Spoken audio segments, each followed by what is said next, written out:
But I want to welcome all of you to our Board Builders Session 3 on building an effective board. Please go ahead and introduce yourself in the chat with your name, your organization. We'll be, that's part of how I'll keep track of attendance too, so that helps me out. So if you're interested in the certificate of all 4 classes or the digital badge for the classes, that's how we're tracking that. So just be sure to introduce yourself and your organization in the chat. And again, you can also enter questions throughout the session in the chat. Dave will also invite you to come off mute at specific times, or or as you have questions. So either of those strategies are fine. If you want to ask an anonymous question, you can message me directly, and I will not call you out. So know that you can do that as well. And again, we'd love to have cameras on when it's possible, but I understand you may be driving, as we know Danielle is, or we may need to be off camera if you're finished up your lunch, which I'm also doing. If you need to turn it off for a little bit, that's fine. But my challenge to you, my big sort of double dog dare challenge will be to see if you can turn off or at least quiet your email for the time that we're here together. I know that's a little bit scary to imagine what's going to be sitting there for you when you're finished. But that way you can really give some dedicated time to our topic today. So if that works for you, we'd love to have you do it just to get the maximum benefit out of the program. I am thrilled to introduce all of you today to a friend and longtime colleague, Dave Sternberg. Dave is a graduate, and you'll see familiar face. Kim was excited about this program too. Kim has a great update for you, Dave. I'm not going to steal any of that thunder either. I've been watching the newsletters, so feel free to update me. Okay, well let me get your bio out here, and then we can get the updates. The only thing I have to give Dave just a small bit of grief about is he is a graduate of The Ohio State University, and as a graduate of Indiana University, which is almost the Florida State rivalry for context here. I'll say that in spite of that, he's an amazing guy, and no ITs, but he's also founding partner of Loring Sternberg and Associates, with over 25 years of nonprofit experience, has authored Fearless Fundraising for Nonprofit Boards, which is now in its 2nd edition, and which is a best-selling author on Board Source publications. And since 2000, Dave's been a member of the faculty at the Lilly School of Philanthropy, which is how we happen to meet at the fundraising school, and also an original author of the course that they offer, Purposeful Boards, Powerful Fundraising. We have a version of that coming in the next fiscal year as part of a fundraising leadership program that will be kicking off here in Broward. So know that that's on its way as well. For the fundraising school, Dave has taught building the annual fund, marketing for fundraising, managing the capital campaign, principles and techniques, major gifts, and numerous customized programs. He's both nationally and internationally. In 2008, he was named Senior Governance Consultant for BoardSource and has since facilitated hundreds of retreats for boards across all subsectors and some governance assessments to help clients really connect the dots on funding their missions without sacrificing how to build a dynamic board that's reflective of today's environment. Clients have praised Dave's ability to understand their board or clients' needs to expertly deliver whatever it is that needs to be heard. So I will share Dave's contact information in the chat for you. And with that, I'm going to turn our time over to Dave. Dave, thanks for being with us. Yeah, Kathy, first of all, thanks for asking me.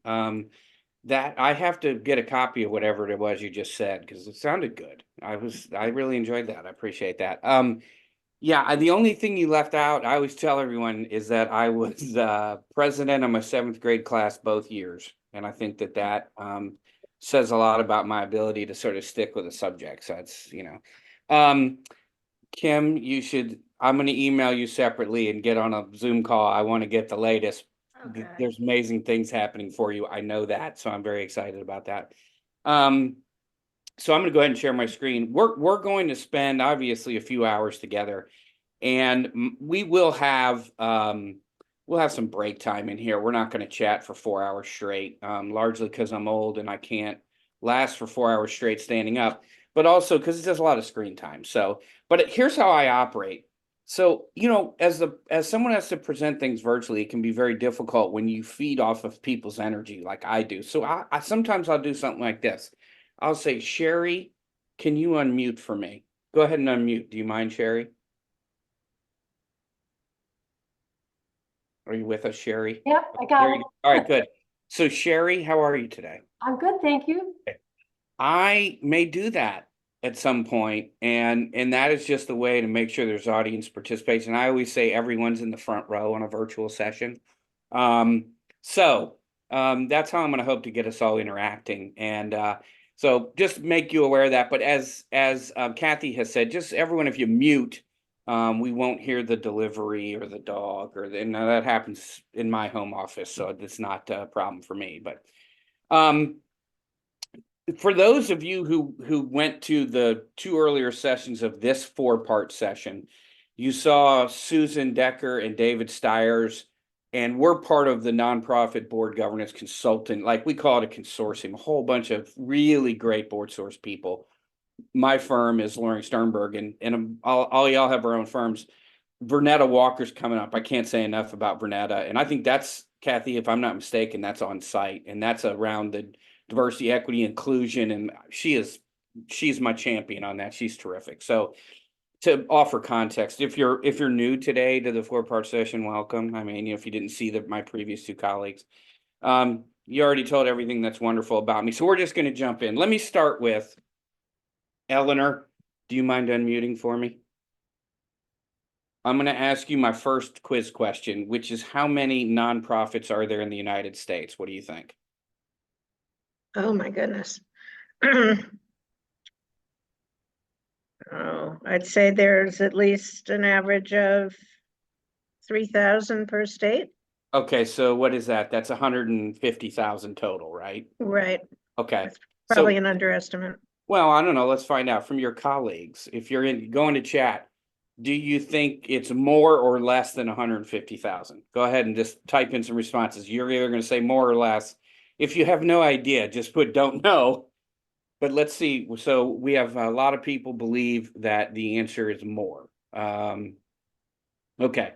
So the answer, as people are piping in, is, Eleanor, would you believe me if I told you if you include places of worship, which don't have to file a 990, and depending on how you Google this number, you get a variety of numbers, just under 1.9 million organizations in the United States. So more, and you're not penalized. You didn't know, that's fine.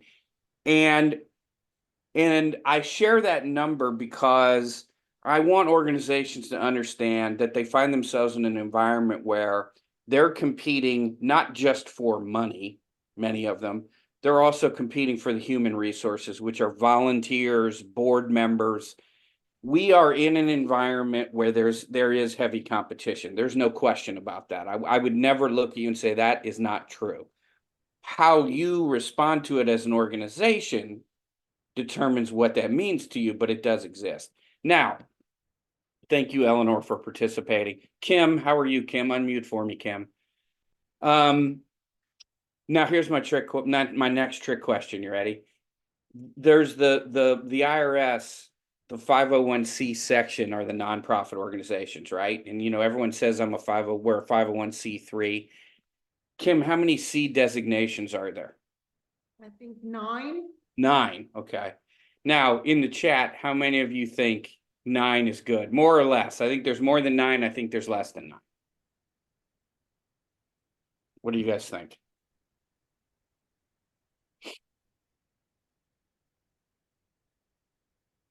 9 sounds good. No clue. All right, that's fair. 9 sounds good, Kim. Kim, I thought that was you at first. You said 9 sounds good. It must have been Kim. Okay. The answer, again, thank you, Kim, for unmuting. The answer is there are 28.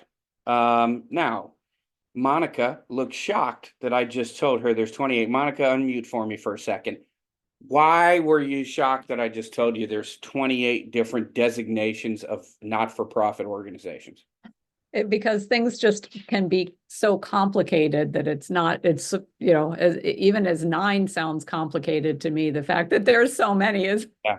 I mean, Yeah. So but before you mute, the fact that I shared with you how many organizations are, how many types, wasn't just because you would suddenly become popular at discussing these things at a cocktail party. The reason I shared these things is so Monica, think about the different kinds of organizations. Are they all the same? I don't mean mission, but are they all the same kind of organization?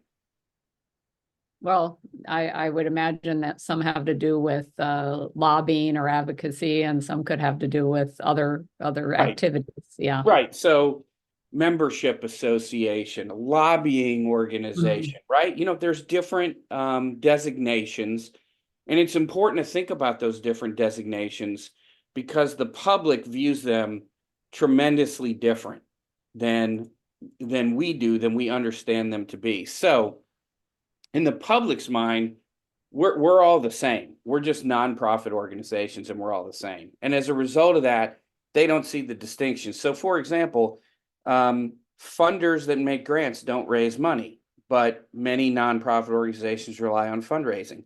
Some cannot offer a tax deduction to donors. Some can.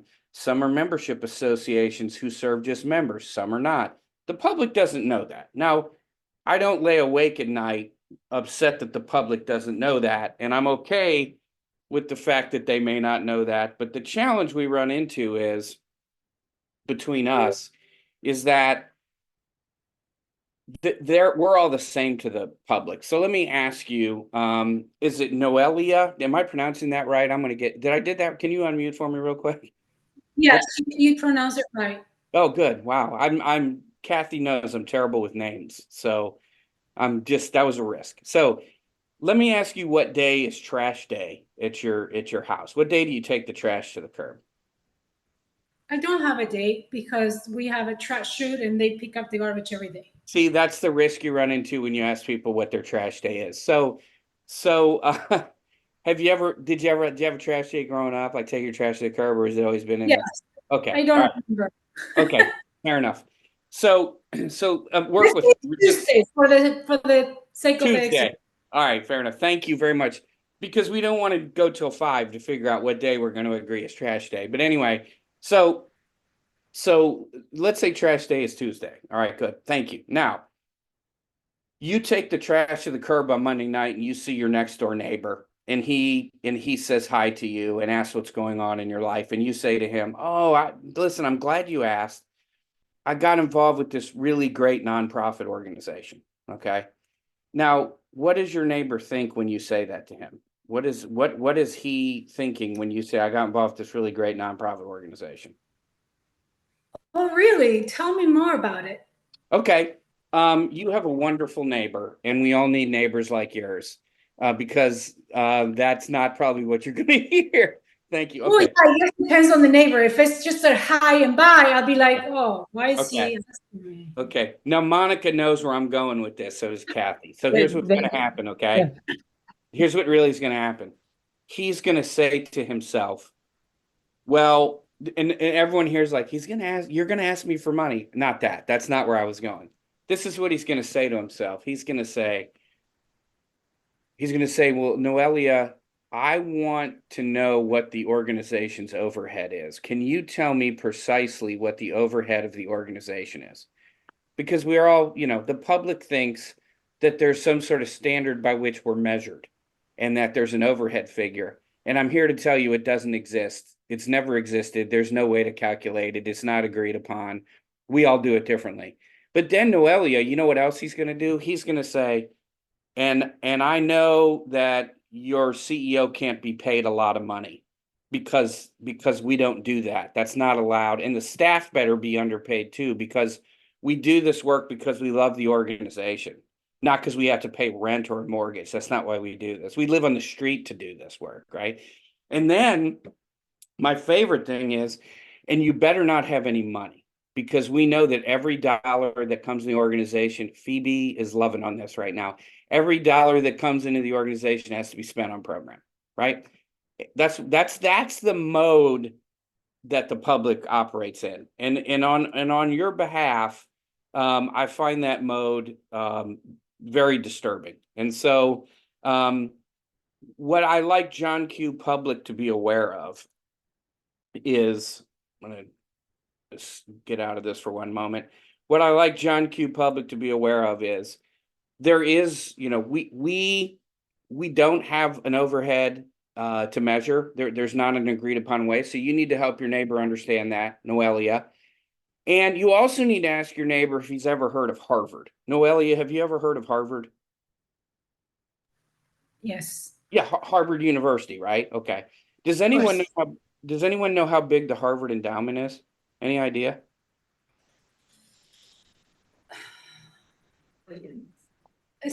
I don't know millions, but it's a few millions. A few millions, yeah. It is somewhere in the neighborhood of, what's the latest count? $50 billion.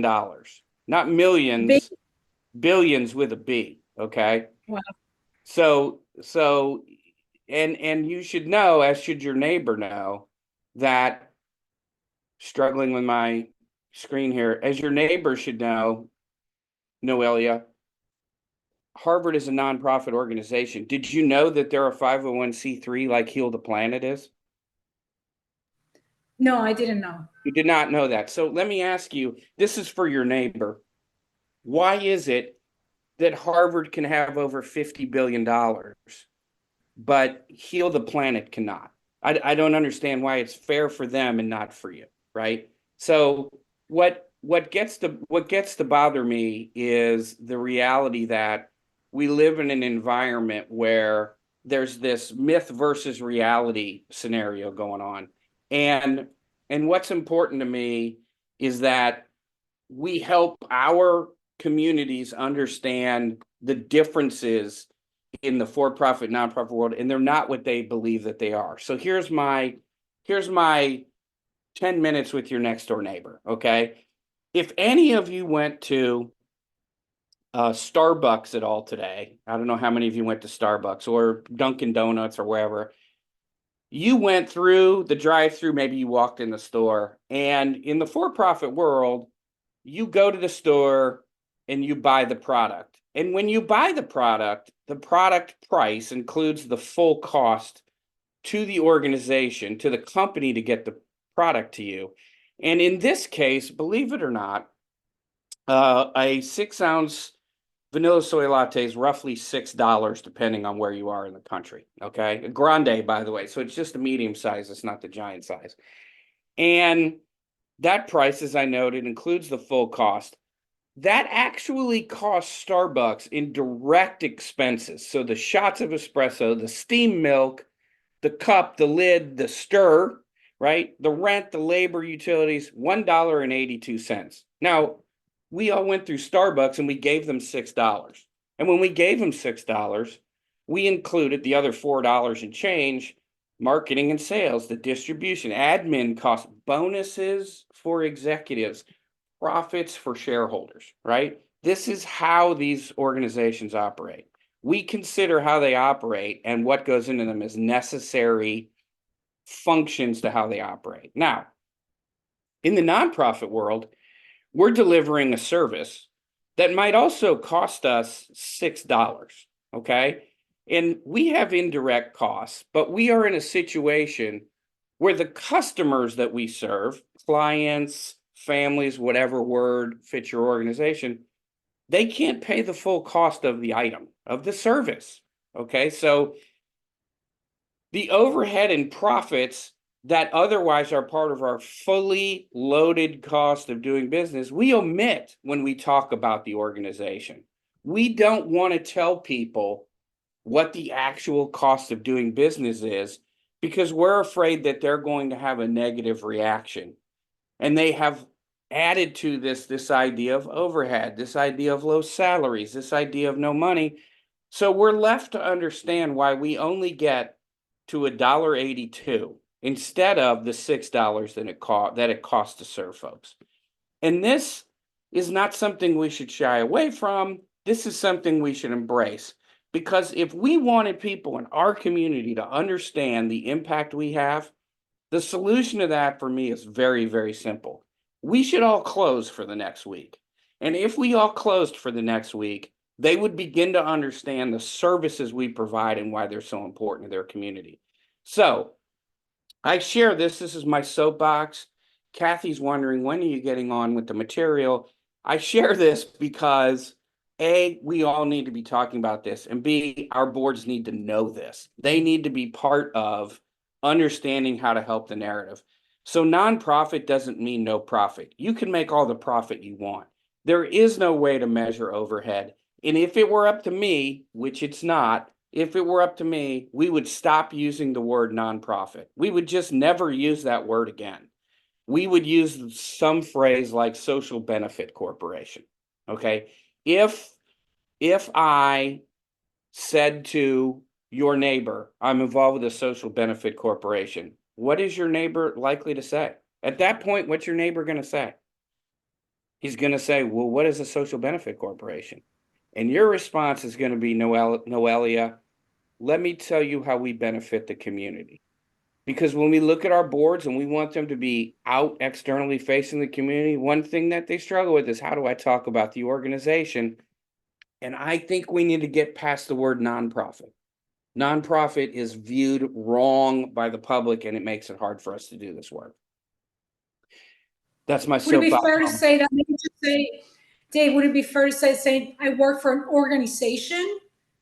It's just the best approach Yeah, you could. I mean, you mean versus corporation? versus nonprofit or corporation. Well, you could. Noelia, here's where I come from. I'm not a lawyer. Any lawyers on the call today? Any attorneys? I'm not sure I need legal advice before this is over, but I'm okay with that. Here's where I come from.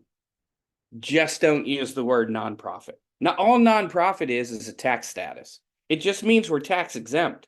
It doesn't mean we can't make money. And oh, by the way, when you looked at that business model, we're engaging in helping humanity with a business model no one will accept. Why won't they accept it? Because we're undercapitalized when we start. So we deserve a break, and our break is to get away from the word nonprofit. Go for it, Noelia. You have my permission, and I'm in charge of nothing, but you have my permission. Okay? All right. My soapbox moments. Any questions, comments, thoughts anybody wants to share before we? Okay. Now, we are going to get into some meat and potatoes about your board, so I want to make that clear. Let me start with the fact that our organizations all need three kinds of human capital. We need volunteers, we need staff, and we need board members. Those are the human beings that make our work possible. My question for you all is, which is the most important? In chat, tell me who you think is the most important. Is it volunteers, is it staff, or is it board members? Who's the most important?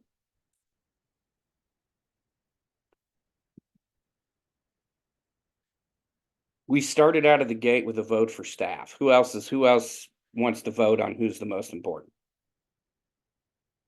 I got board. Okay, Monica, we can't legally exist without a board. That is very true. Yes. Phoebe, board. Excellent. Okay. Now, I'm here to let you know that my philosophy on this is a little bit different, which is that they're equal jobs, they're equal positions, but they're different jobs. And I say this because what happens in the sector is that we take really good volunteers and we have a tendency to elevate them into the position of a board member, which frankly is a different job with a different skill set. So I want us all to not look at them as one is more important than the other.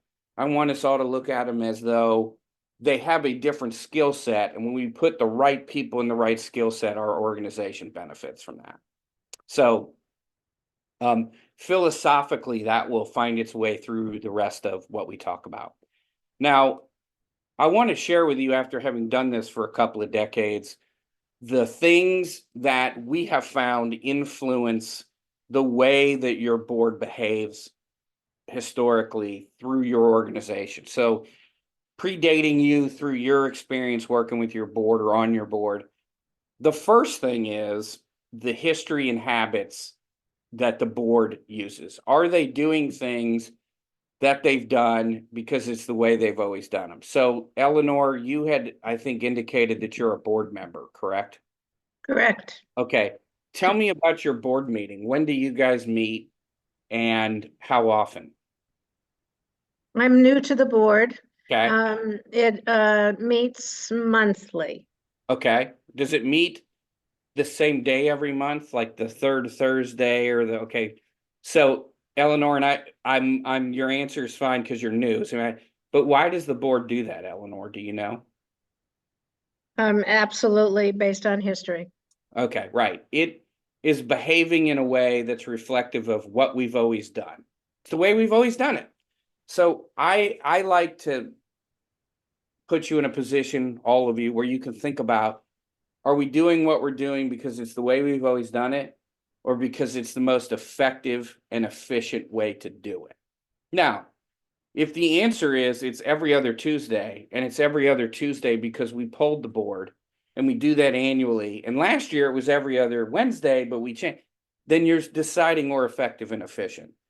Otherwise, you're just repeating behavior. And that is generally a culture that is not going to help foster growth and creativity, et cetera. So I encourage you to decide, are the behaviors the board does, the patterns it has, simply because the way they've always done it?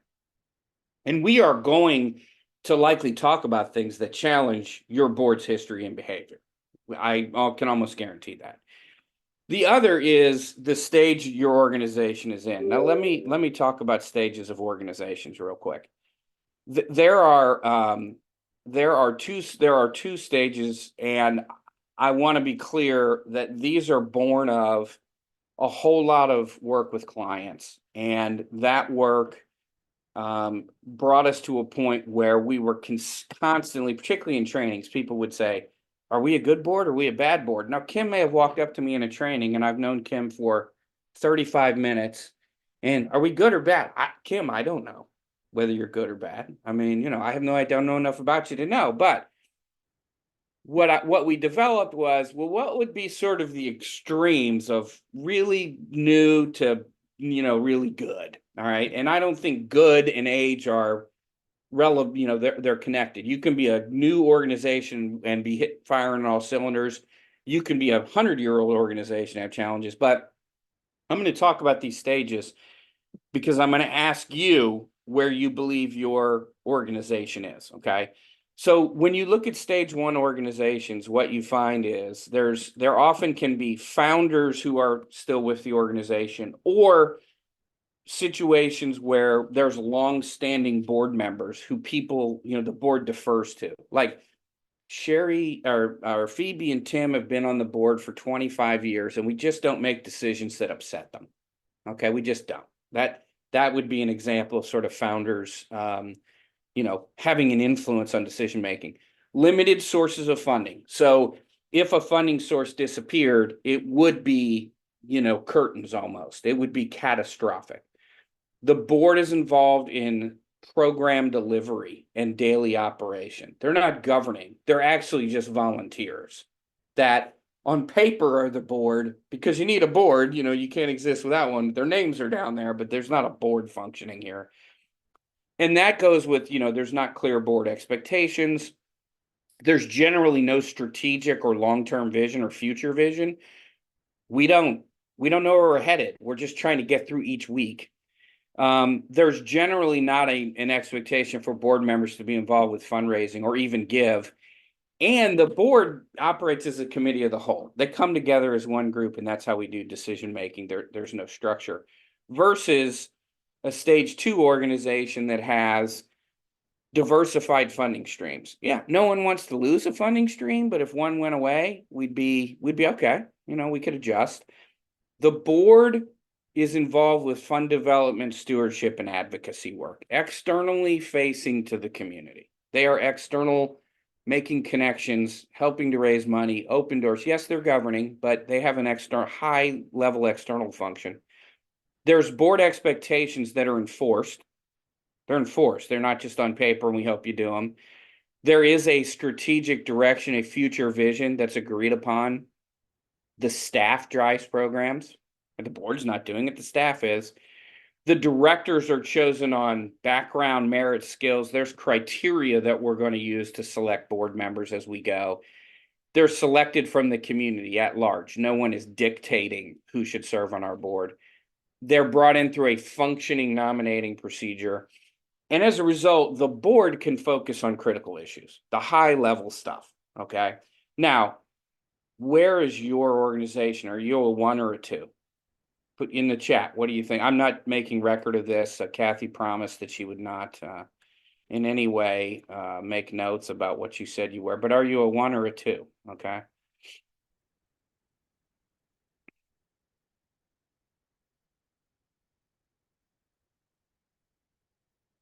Okay. All right, excellent. All right. So we have a few people that said 1. We had a few people that said 2. We had Noelia, who's clearly becoming my new best friend, say we're a mix. That's what you put in there, Noelia. You said we're a mix, okay? Mixture, but more so too. Phoebe, all right, Phoebe, you're up there in best friend category. Phoebe, do you mind unmuting for me? Yes, sir. Okay, so Phoebe, you said you're mixed, right? Yes. The interpretation, like we're kind of somewhere in the middle. Yes, sir. Okay, so you have some qualities as I described in 1, and some qualities that I've just, right? Yes, sir. Okay, so most nonprofit organizations, we could argue what is most, but most are probably somewhere in the middle. And it doesn't matter to me where an organization is. What matters is you know where the organization is. And the reason it's important you know is that as we go through our work today, I'm going to challenge some conventional thinking, perhaps. I'm going to offer some new tactics. I'm going to talk about best practices. And your desire or interest in creating change, okay, is going to be influenced on which of these characteristics exist. Okay. We're close to a 2, but we have a founder, and that's a problem. Well, that is a huge issue, right? To making change, or, so just know where you are. I made that up, Phoebe. I know nothing about your organization. I don't know if you have a founder or not. So that was an illustration. Phoebe, are you laughing because you're the founder? No, I'm not. Okay, I'm all not right, the founder. I'm I not. just want to get, because that happens a lot. You're like, well, I'm the founder, and I don't know enough about any organization except to know that the more sensitive and knowledgeable you are about where you are in this, the more likely to create change you're going to be in that situation. Okay, so now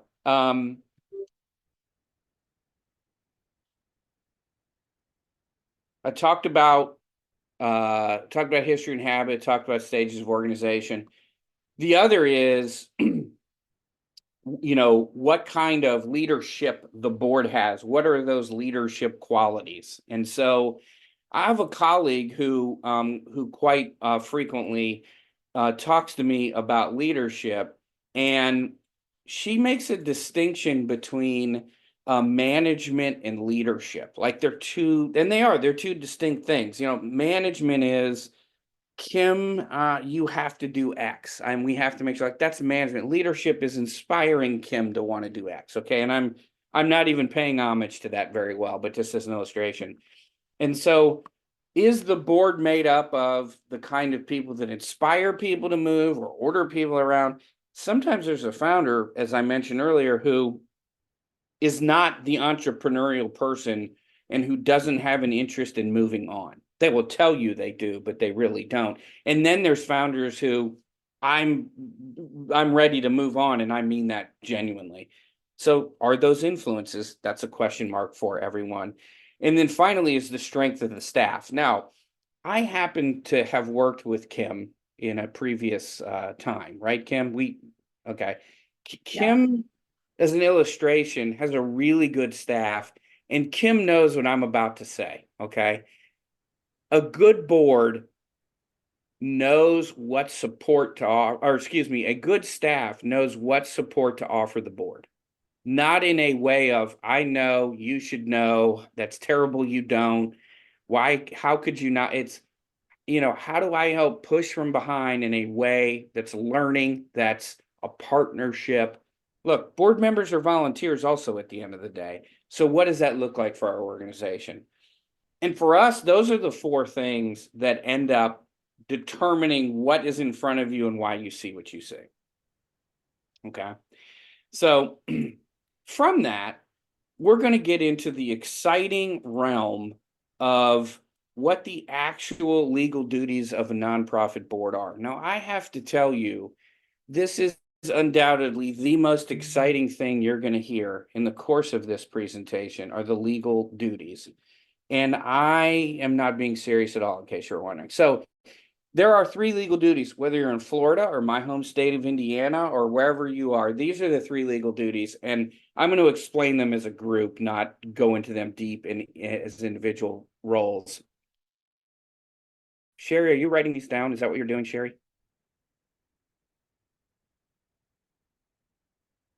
No, Sherry, seriously, are you writing these down?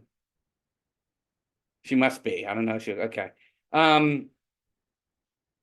Good. They're just not very fun or interesting. But anyway, so boards have the duty of care, duty of loyalty, duty of obedience. And largely, collectively, here's what they mean. Number one is the board must use the mission as the central focus of decision making, right? The public should look at the decisions made and say, yeah, that goes along with the mission. That makes sense. Okay. It also means that board members should have an understanding of the financial condition of the organization. Okay, that means board members shouldn't simply raise their hand and approve a budget. They should raise their hand and approve a budget because they understand what the budget says, what's in it, why it's in it, what it means. And my professional opinion is that 70% of board members not only can't read a financial statement, they will never tell you they can't, okay? So I'm big on making sure there's time for board members to learn what all that means. Set aside some time. So know the financial condition and prepare for and participate in board meetings.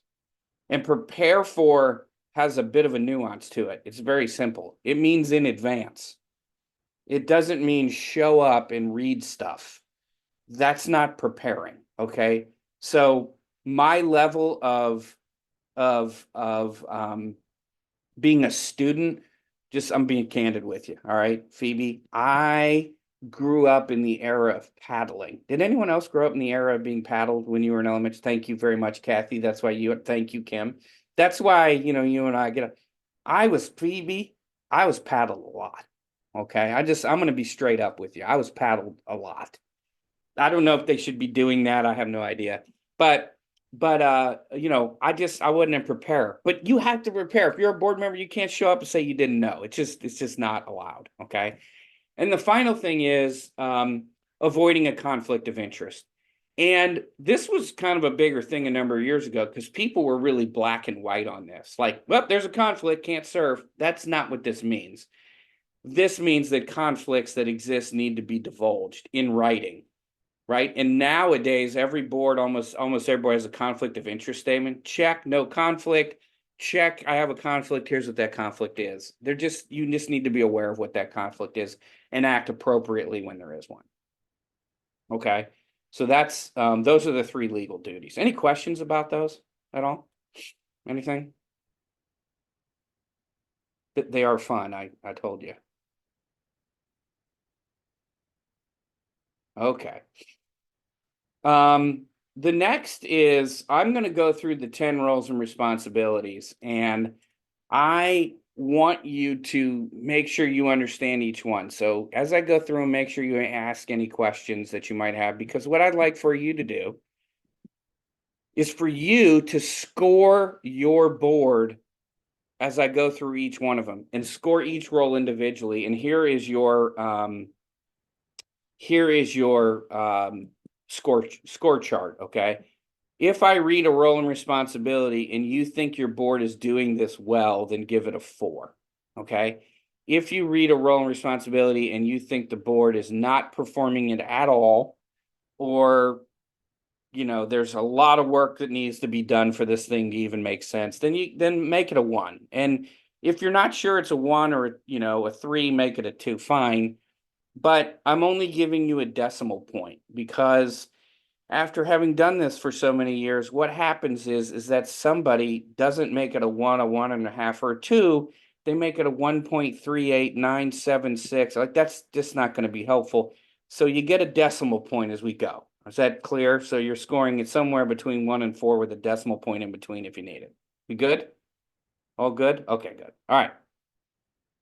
I use the 10 basic responsibilities of nonprofit boards, which is a board source publication. It is what my colleagues and I consider the Bible of what the board's supposed to be doing, if you will. These are the roles of a nonprofit board. Now, is there anyone on the call today that's part of a board doesn't have staff? Anyone that there's no staff? Like, we're just a grassroots and we're all volunteers. Anyone have that today? Okay. If you do, a couple of these roles, you have not reached the point where they will apply. So you'll understand what I mean. But for the rest of you, all 10 of these are in play. First is to determine the organization's mission and purpose.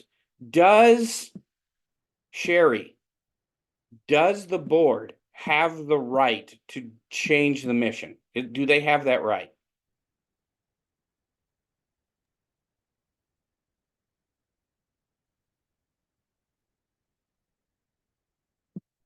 You unmute and then it remutes. I don't know if you're having a technical challenge. Sherry, do they have the right to change the mission?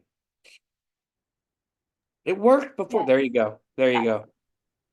What's your answer? Is I think they do over time as your mission can change and your Yeah. purpose can change over time. So I Okay. think it needs to be reviewed. Okay, so Sherry, the answer is yes, the board can change the mission. Okay. This is different from, well, we did strategic planning and we wordsmithed it a little bit and added a semicolon in the word, all instead of some. Like that's not what we're talking about. Okay. The board, which you can do, that's not changing the mission or purpose. That's just changing the words to describe it. But yes, the board can change the mission, right? For some of us, think of this organization, the March of Dimes. Do you remember the March of Dimes, Sherry? Yes. Okay. The original mission was to cure polio. Yep.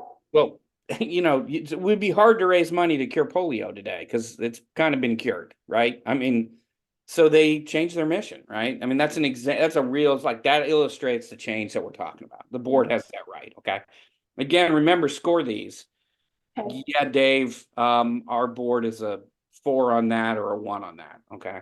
And by the way, Sherry, really what this means is periodically the board's asking itself, are we being consistent with our mission? That's all, as you noted, and that's what this means. Yeah. Okay. Number 2 is select the chief executive. So the board's role is to select the chief executive officer, the chief executive officer, the chief staff person, whatever the title is, executive director, vice president, whatever that is in your organization. This is the only position the board is in charge of hiring, okay? Not then every other employee in the organization. Kim was hired by the board. She's in charge of her staff. That's it, okay?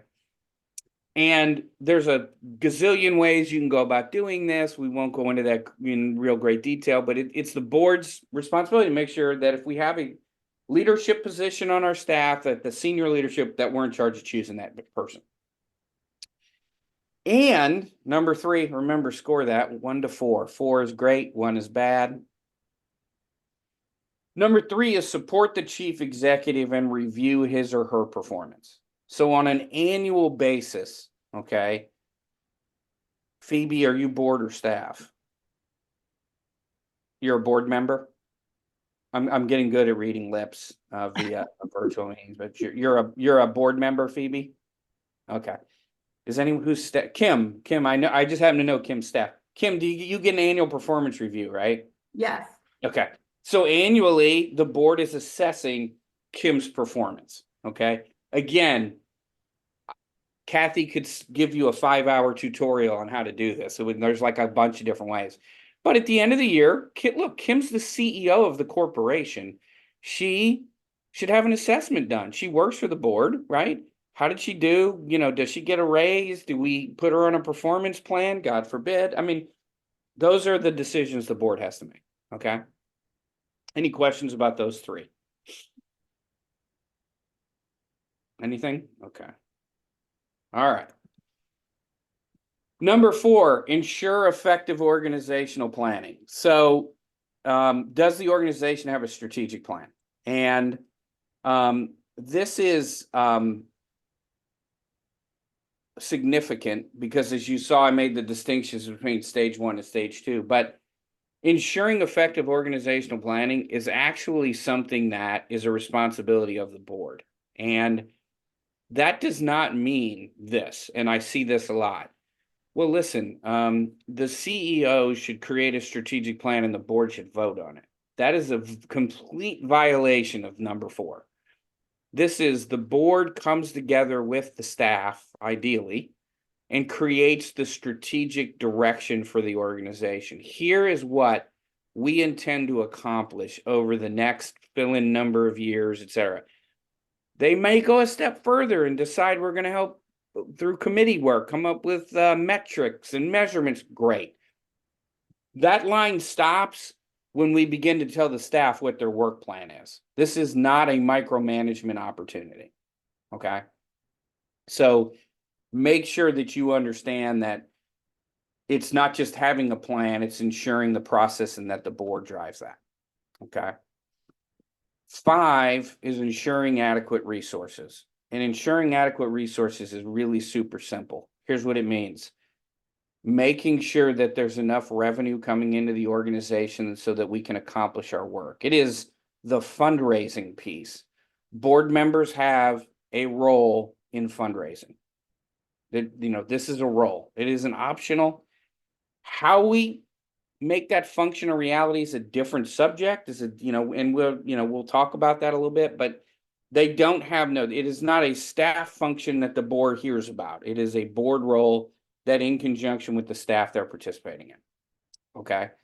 So if your culture is the staff does the fundraising, that is not a 4. That is definitely a -2. All right. And you can only go down to 1. So you see how I feel about it. 6, manage resources effectively. Now, this is also a legal duty. The board has to know what's happening financially without question. But we're talking about having an understanding of the cash flow and where money is coming from and what the implications of our budget is, and that we're allocating it in a meaningful way to do our work. What it does not mean, and what has disturbed me for years, is that we knot the purse strings and we get so conservative with spending money that we begin to do 2 things to our organization. One is it can't grow. We refuse to self-invest in things that would allow us to serve more people, but we're afraid we're criticized if we self-invest. So boards need to understand they're trying to grow the organization, not keep it the same. Okay. And that is one of my bugaboos, besides calling ourselves nonprofit. And the other thing is having a genuine enough understanding of where revenue is coming from so that we are sensitive to what our role needs to be in making sure that the organization is funded. So it's not a purse string knotting exercise. It's a being thoughtful about maximizing service and growth of the organization at the same time. 7, determine, monitor, and strengthen the organization's programs and services. What this can turn into, and I always throw a red flag out, is micromanagement. And that is not what is intended here. What is intended here is to say, at a high level, ask the kinds of questions that lead us to, are we being effective in program delivery? Are we reaching our intended, sort of measured or our metrics? Are there ways that we could provide services better? The local paper talked about cutting after school services. Are those things, if that's what our mission involves, are there ways we can participate in solving that? It isn't to go out and start new programs. It isn't to go out and hire staff for those programs. It is to provide oversight for them. Okay. Remember to score those. 4 to 1. Questions about any of those as you're thinking about the scoring. And you can feel free to be as critical of your board as you want to be. I mean, don't give everything a 4 because you want it to be a 4. That's not going to be helpful. Any questions?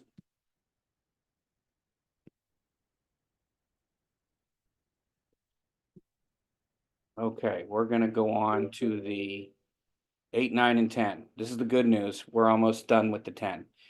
So 8, enhance the organization's public standing. So Tim, you are at Rotary. Tim, do you go to the Rotary meetings? No. Okay. Rotary, you go to Rotary, and you, the speaker doesn't show up. Okay, Tim. So, you stand up. What's your organization, Tim? New City Players. Okay, New City Players. So, Tim, you stand up and talk about the New City Players. And you do such a good job that people are throwing their credit cards on the table for you to swipe them on the, what do we call that? Square? Is that what it's called? The square? Okay. Our board, thank you, Tim. Our board members are in the public talking about our organization, representing our organization, doing advocacy work in the local community. That's a board's role. Okay. So how's your board doing that? You got your scale 1 to 4 with, again, 1 being poor. 9 is ensure legal and ethical integrity and maintain accountability. So you are an incorporated entity as a nonprofit organization, as a social benefit corporation. You are indeed a legal entity. And there are rules that you need to follow relative to that. So you have state rules for Florida, you have federal rules for the IRS, okay? And you got to get all that paperwork in, but you also may be in a situation where you need a gift acceptance policy, you need an investment policy, you need HR policies, you need, right, a DEI statement, all the things that make this company a mature adult organization. And so boards are charged with making sure we have all of those policies and procedures in place. And it isn't to build a board with all those singular expertise. It is to recognize those are things the board needs to be doing and make sure that if we need external resources to make that happen, that's what we engage with. Okay. Finally, number 10 is recruit and orient new board members and assess board performance. So is there a strategic way by which we identify board members? Is there a thoughtful process to recruit those board members before they're brought to our board? And are they prepared in advance once they're elected? And do we assess board performance as individuals each year? So is each person asked to review their performance? That's number 10. Okay. Now, I have shared questions about any of the 10 that come up at this point. Anything at all? Those are the 10. And you've scored them. So in the chat, let me ask, which roles of the 10 get the highest scores? Which things is your board doing best? What are the things they're doing best? Is it planning? Is it recruitment? Is it fundraising? Is it oversight? What are the things that you think your board is performing the highest with?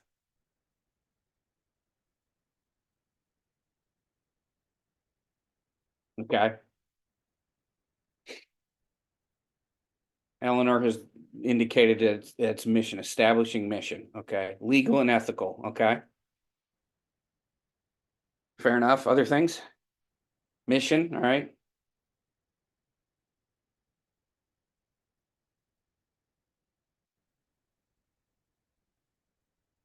Planning. Purpose, selecting CEO, manage resources, great. That's Patricia. Patricia, those are what I would call technical things. Okay, those are processes, and they're technical. We did them or we didn't do them. Okay. Now, let me ask a question.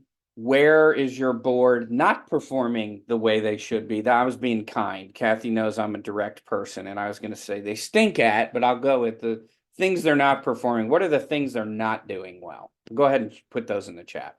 It's room for improvement. I know Kathy said this is Vegas, but you know, the areas of room for improvement. What do you think?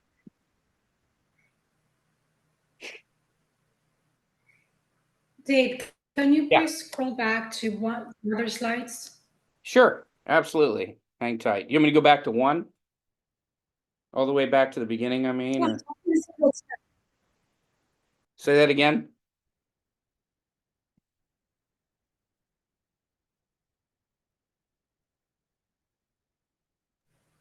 So we can see the 10 of them.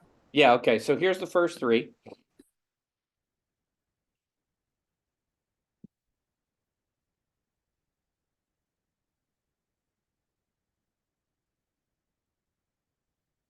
There's the next four. And I see a variety of answers. Yeah, thank you, Kathy. That is indeed the okay. And then the final three. Okay, Monica says fundraising, which kind of varies by board member.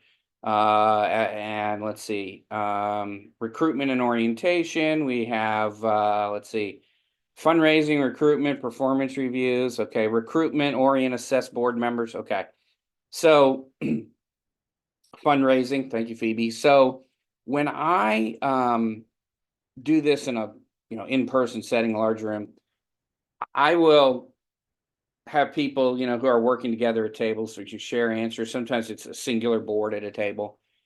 And I'll have them identify the two or three where they need the most work. And surprisingly enough, the two things that come up are ensuring adequate resources, which is driving revenue into the organization, the fundraising, and it's recruitment and orient and assess. And that one is because sometimes organizations do a part of it and not the other part. Sometimes they do none of it. And then a lot of times number 8 will come up as board members are not being, externally facing, as is described here. And my theory has become, it's because one of these is most important. There's one that is the single most important role of the board, period. I'll entertain arguments about it at 6 o'clock tonight after we're done. But what one do you think I would tell you is the single most important? Put that in the chat. You can put the number down or you can put the role. Okay.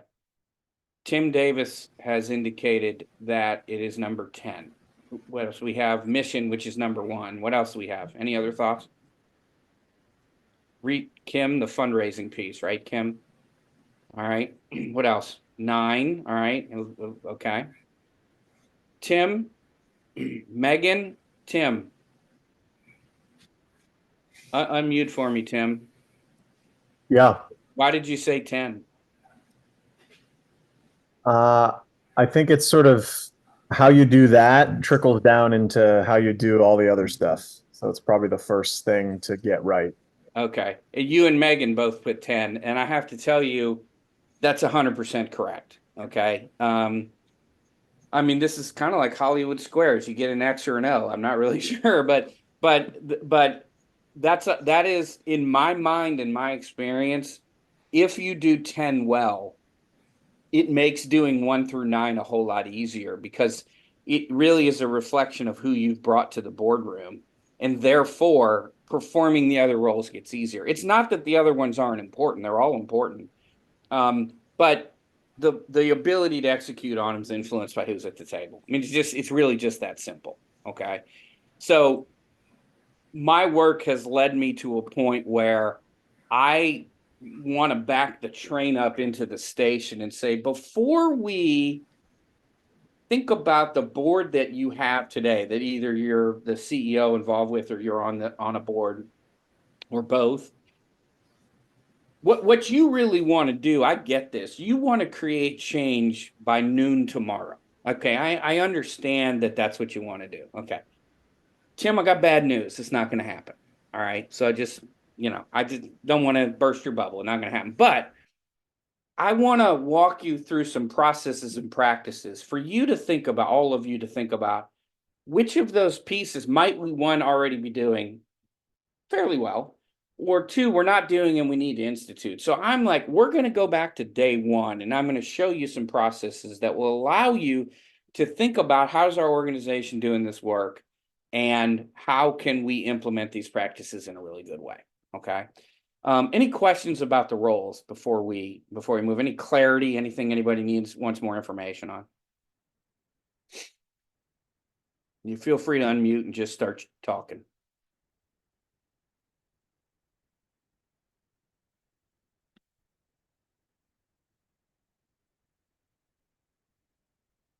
We all seem to be in good shape. All right. The other thing that I want to share with you is, as you think about the process of board building, and which we will get into, is that every board member experiences what a colleague of mine created as the board member life cycle. Okay.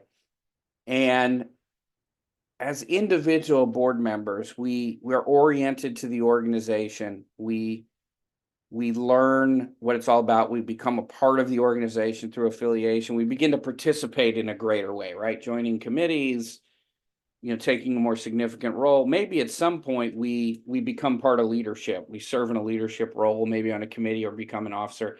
And then we're revitalizing by bringing new people to the table. My question is, of these parts of the cycle, which is the most important? And there actually is one. And I have a funny story about how we arrived at there is one and why I got it wrong. So which ones do you think? What do you think is most important? Orientation, affiliation, participation, leadership, revitalization. In chat, what do you think is the most important?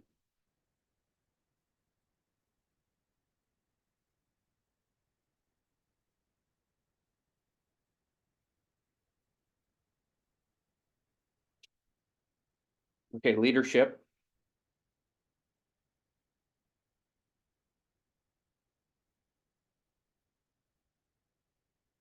Got affiliation. Orientation. We should hit them all. It's like, my first affiliation, my first question of, is it volunteers? Is it board members? Let's see here. We had the first person who put affiliation was Megan. Now, Megan, can you unmute? I can't see you, but can you unmute for me, Megan? Yes, sorry. Okay. I've got a No, you're fine. neighbors at the house today. No, it's all good. It's all good. I just don't want to exclude people who I can't see. So Megan, why did you say affiliation? I think it goes to the same thing of with the last thing with like how recruitment being very important, and therefore it filters into the other things. If your affiliation, the sense of feeling like you're a part of something, will strengthen the other things as well too. I'm proud of New City players, and because I'm proud of New City players, it's going to reflect that in other ways. Okay. Megan, are you a board member there, or? Board and staff. Okay, board and staff. Okay. So Megan, that's a topic for another day, by the way. So Megan, Megan, by the way, this is the story about why I got it wrong, and about 10 of my colleagues got it wrong. My very good friend, Susan Meyer. Kathy, I don't know if you know Susan Meyer. I think you might, but also another senior governance person that I've worked with for years. She created this, and she brought it to a meeting. There's 15 of us in this meeting, okay? We are the senior governance consultants from all over the country. And she shared this with us. She asked, which of those is the most important? And we're sitting there. Come on, man. We're the A team, right? I mean, we know the answer. Like, this is easy. And like 2 people got it right. I was not one of the 2 people. But, we're having a cantankerous debate. And the answer is so obvious. And it is affiliation. Because to your point, and you said it brilliantly, as soon as I feel like I belong, Phoebe put this in the answer too. As soon as I feel like I belong, I don't want to let you down. I want to work harder for you in the group, right? So I share this because in everything we talk about, the other thing is to think about, well, there's some tactics and there's some things we can do and best practices. What are we also doing to make sure that people have a sense of belonging? I don't want anyone to forget that part. Okay. So this was just, she came up with this. I'm like, I've often said that I'm not the sharpest tool in the shed. And that day I didn't feel like I was in the shed at all. So I mean, it wasn't even the sharpest tool. I wasn't there. So I mean, I just think this is a great tool. So ultimately what you want to do is create an environment where you are able to bring what will our colleague Kay Sprinkle Grace would say are advocates, ambassadors, and askers to the organization. They're externally facing.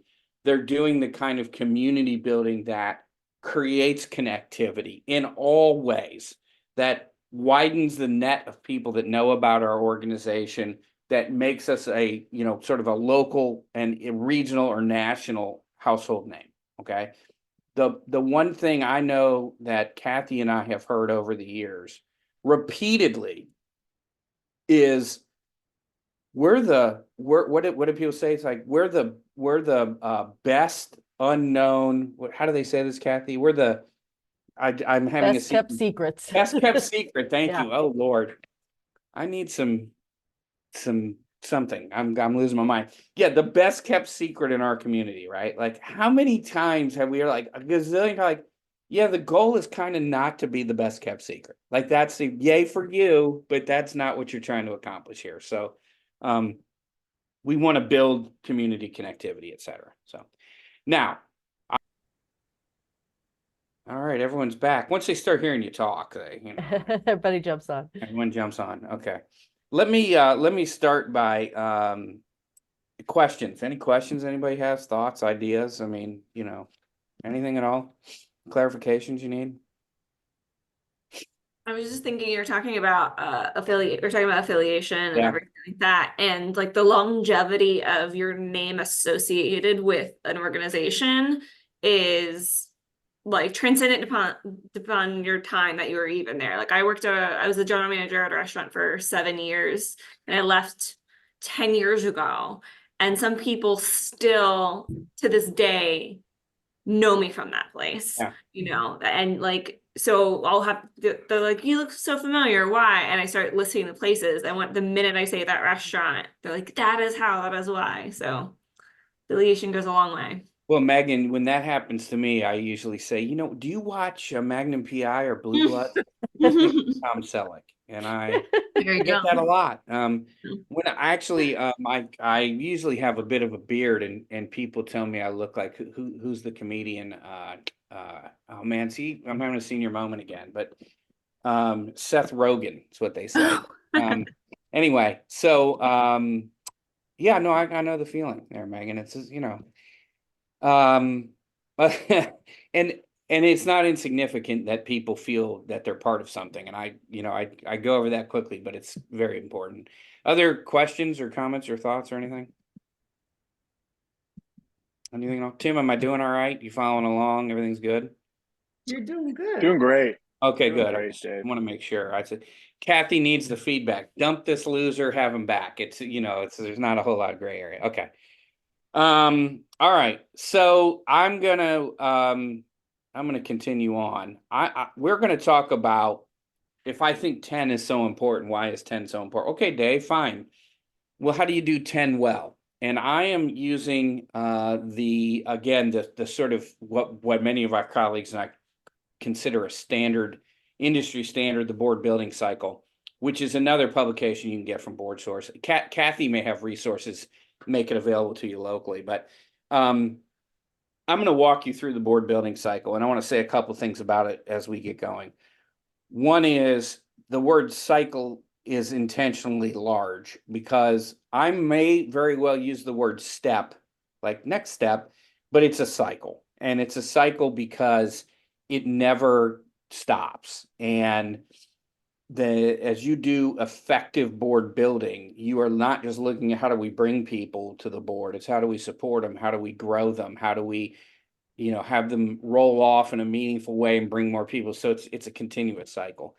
So forgive me if I use the word step, but it is a cycle. Let me start with step one. I already said it. Let me start with part one of the cycle. Is the identification. So organizations are encouraged to create a matrix or a spreadsheet or whatever word, works for them. But it has, as you see here in this sample, a set of criteria. And what you want to do with this is identify sort of the skills, the connectivity that you need in the community, the knowledge base. And those are the things that the organization feels are necessary to move it forward. And so this is a way to do two things. One is, once you've created a matrix of this nature, and this is a visual. You can do this any way that's easy and works for your organization. But what we say is, some groups, you could say the way this one's set up is by board member. I would write Tim's name and check all the things that apply to Tim. Some put it all in the same sheet, however it works for you. What you're going to find is, by creating a matrix and looking at current board members and checking all the things that apply to each board member, when you overlay that and look at it as one giant board with the boxes checked, you notice two things. One is what you have, and the other thing clearly is what you don't have.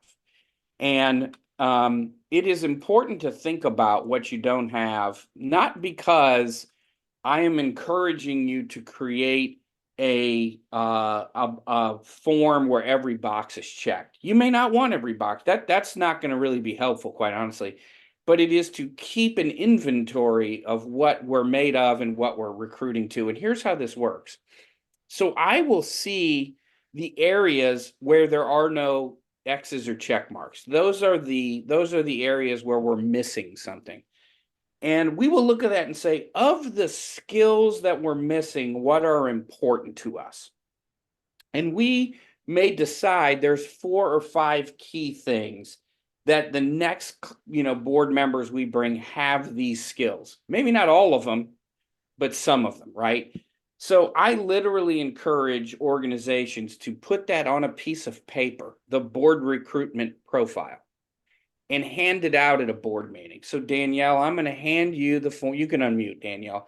I'm going to hand you the form, and it's going to have 5 pieces of criteria, like small business owner, area, town, right age, like some categories, expertise with board service or fundraising. And I'm going to say, Danielle, here's what we're looking for. And I've given it to all the other board members. What do I want? When I've done that, I've distributed it. Why did I do that? Do you think? To set board expectations. Yeah, I want to set the expectations. Why else might I have done it? Thank you, Kathy. This is what we call producing, right, Kathy? Yeah, right. Why else would I have done that? Not only to make clear to the board member what the expectations are, but as their role in being a recruiter, to also share those same expectations with the potential board members. Okay, I like that for sure. And we're going to talk about that in a minute. The other reason I do it, Danielle, is literally at that moment when I distribute that profile, I want names of potential people who fit the profile, right? I don't want you to text me later. I don't want you to hit me up with an email with name. I am giving everyone the stink eye, and I want a list of names. Okay, thanks, Danielle. And if Phoebe says, I have a colleague and she meets 3 of the 5 things on this list, we write Phoebe's colleague's name down, right? 3 of the 5, that's good. If Sherry says, I have a friend and a colleague and they meet none of the criteria, we go, good, we're glad you have a friend, and we move on. We don't write that name down, right? I mean, they don't meet the criteria, okay? We want to build a bench, if you will, of names, okay? This doesn't mean they will ever be board members, but we've started this differently. We've strategically decided what we're looking for, and we're only writing down names of people who fit the criteria. That's all we know about them thus far, okay? So right here, people say that's fundamentally different than how we do it. Well, okay, then fundamentally make it better so that you have a different, you guys heard Tim, he was pretty clear, number 10 is important. I think he and Megan made that clear. Okay.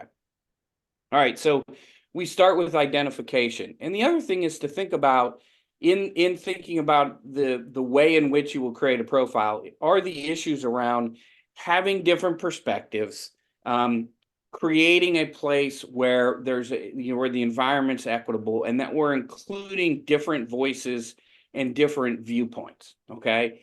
And my favorite example of this was an organization that did this in Phoenix. I had to do some work in Phoenix. What they did was they were a federally qualified health center. And I point that out because for federally qualified health centers, the federal government mandates that half your board has to be consumers. Okay. That is people who go to the health center for care. And those health centers exist because those individuals are either unemployed with no insurance, employed with really bad insurance, right? Sometimes they're not legal residents or citizens, right? They speak a different language. They're not English native speaking individuals. So when you half your board is made up of those folks, and I just went over the roles, it's unfair to say to them, well, these roles, while they apply, should apply equally. So what they did was they changed the time and location of the board meetings to make it easier for that part of the board to attend, right? Some of these folks are working 2 jobs. They provided childcare at the board meetings and they fed everybody. So now, Dave Sternberg wants to go to a board meeting. I just go to the board meeting, tell my spouse, different environment, but some people got to bring their kids and they need transportation. We're going to make that possible. We're going to create that environment. And I share that. That's like one of my all-time favorite examples of what this kind of thing means. Okay. So, those are things I always like to point out. And the other thing is, well, where can we find board members? Well, I provide this list, not like you sat here and said, I have no idea, but you'd be surprised how many times I share this with the board and they're like, oh yeah, I didn't think of that. Okay. So there's many places. A lot of our colleagues would say those local nonprofit training programs where at the end of the year, they graduate 50 local, community people, and they've already been trained. They know what the sector's all about. They know what board service is. That's a great place to find potential board members. So you can be thoughtful about what that means. The other steps are the other part of the cycle is then to cultivate those individuals. So all we have is a list of names. We know nothing about those other than their list of names. So I'm going to pretend that Monica, your name was shared with us. Okay. Is that fair? Can you be my potential board member for the next 20 minutes? Is that good? You're going to have to unmute for me though. Gotcha. Yep. Okay. Fair enough. All right. So Monica, your name was provided to us during the board meeting and you fit some criteria. That's really all we know. The next part of the cycle says after you've identified is to cultivate. Now, most of us, if I say cultivate, think fundraising, and the same philosophy applies here, but it's going to look like something like this, Monica, okay? Let's say we're working for, I'm going to say over the next 6 months, well, I don't know if it's 6 months, over the next period of time, you're going to attend a board meeting as a guest. You're going to come on site and visit our work. You're going to meet other board members. You're going to do some committee work. You're going to attend our rubber chicken dinner. Okay. You're going to make a gift. Okay. Monica, how long did all that take? You mean to walk through the list verbally? Yeah, that whole list. If that's our list of cultivation, how long does that take? I again, just talking it through with the person or No, Oh. just no. Or you For mean actually to have doing it all? experienced that entire Oh, list, yeah. how long does that take? Could take a year. Maybe, right? Maybe it's 6 months, maybe it's 4 months. I don't know. Yep. What I do know is it's not one day and it's not 15 minutes. Okay. You know what I'm saying? Oh, yeah. This is thoughtful. This is different than how many of us do this now, because right now we're in a hurry. Okay. So this is a different process that suggests that you and I need to, spend some time together, introduce you to the organization, introduce the organization to you, like see if there's a fit, right? That makes sense. right? In principle, you're with me. Okay. Now, Can I ask a question, Dave? yeah, Yeah, absolutely. so just on that topic, we found that the organic development of those relationships is even the best, where, you know, you're out there and people who are engaged with us in some way, are have already started that process themselves just through engagement. Sure. That's when that happens. What I say is it's best to have a cultivation list of the things you'll do, but it's not that everybody has to go through the same steps. Does that make sense? Like we know Kathy really, really well, and we know everything about her, but you know what? She has to go through all the steps. Like, why would we do that? Okay, just, you know, like, you've only done 4 of the 5 steps, Kathy. So hold on, you know, like right. So everybody's kind of in a different place, but culturally, the organization, this is how we function. And it makes a huge difference, right? Because by the time we get to the next part, which is the recruitment, it's been a more thoughtful process. And the recruitment, Monica, don't mute, because I'm gonna ask you a very important question. The recruitment, I think, looks something like this. So I'm going to ask you a question, Monica, and I don't want you to answer me yet. But what I want is everyone who's listening to listen carefully, because I'm going to ask you what you heard me say to Monica. All right. So, Monica, I'm going to reach back out to you after the cultivation process, and I'm going to say something like, Monica, over the last 3 months, 4 months, you have become really familiar with Heal the Planet and the work we do. And you've seen the impact of your gift, your generosity, you know, is very appreciated. Yeah, I'm recruiting for Noelia, so she knows.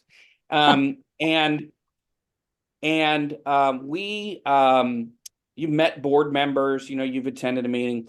We have elections for new board members in 6 weeks, and we have some board members whose terms are expiring. And I'd like for you to consider, or allow us to consider you to serve a term on our board as a new board member. Okay, now don't answer me yet, Monica. What did everyone hear me say? Just come off mute and tell me what you heard me say to her.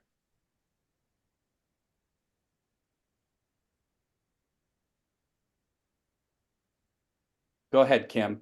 I'd like you to serve on our board. Okay, yes, I mean, that, fair enough. Okay, that's what you heard me say. What else did everyone hear me say?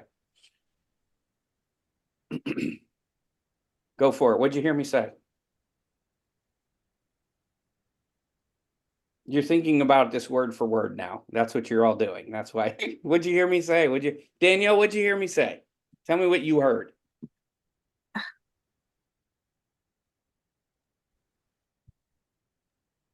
Like stuck. It's stuck. Yeah, Tim, what'd you hear me say? Tell me what you heard.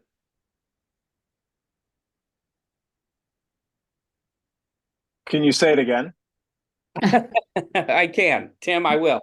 I said, you've been engaged, you've seen your gift put to work. You know, you've seen the impact it's had, and 6 weeks from now, we're having elections to replace some board members whose terms are expiring, and we'd like to consider you as a member of the board, to serve as a member of the board. I mean, part of what I'm hearing is you are already an important part of this organization, and this is the Yes. next step Okay. in your Good. involvement. Yep. All right. What else? Anything else? Monica, what did you hear? Well, I heard that I've already made an investment in the organization in a variety of ways, so it's the next logical step to participate on the board. Okay. All right. Now, here's what in particular was important that I said, and I'll tell you why in a minute. Okay. The 2 things that I said that are vitally important are 6 weeks from now, we're having elections. The other vital thing I said was to fill the seats of board members who have met their term. They've reached their term limit. And Monica, those are important for 2 reasons. One is, I'm not rushing you into a decision, am I? Right. Right? You can think about this. Right. The other is, when I said term limits, what did that say to you? That it's not forever. Right. This isn't a prison sentence. Right. Right? And there's finality to it. Okay. Right. Yep. You go to a young person, which I do not include myself in that description, and say to them, what are you doing for the rest of your life? Versus, we'd like you to consider 1 3-year term. Those are responded to differently. Okay. Now, Monica, what are your 3 possible answers? Yes, no, I'll think about it. Right. I mean, it's pretty basic, right? If Monica says no, okay, my response to Monica is going to be, Monica, I'm sorry to hear you say no. You've been invested and engaged, and I'm just curious why you said no. Like, why no? Monica, you may say, well, I got a promotion and I have less time. Okay. And I might say, well, that's okay. Understand. Congratulations. Would you be willing to serve on our finance committee that meets once a month in the evenings virtually? And, I can do that. Great. I don't want to lose your interest, right, Monica? I'm like, we worked hard at this. No is not, gee, thanks. Go out in the parking lot. Good luck. Have a good life. Like that's right. Explore a no a little bit. Mhm. In a yes or a maybe, what do you all think, if she said yes or maybe, that you would want to reinforce at this point? What would that be? What would you reinforce for her? What do you want her to know right now? She said yes or maybe. What do you want her to know? Anything in particular?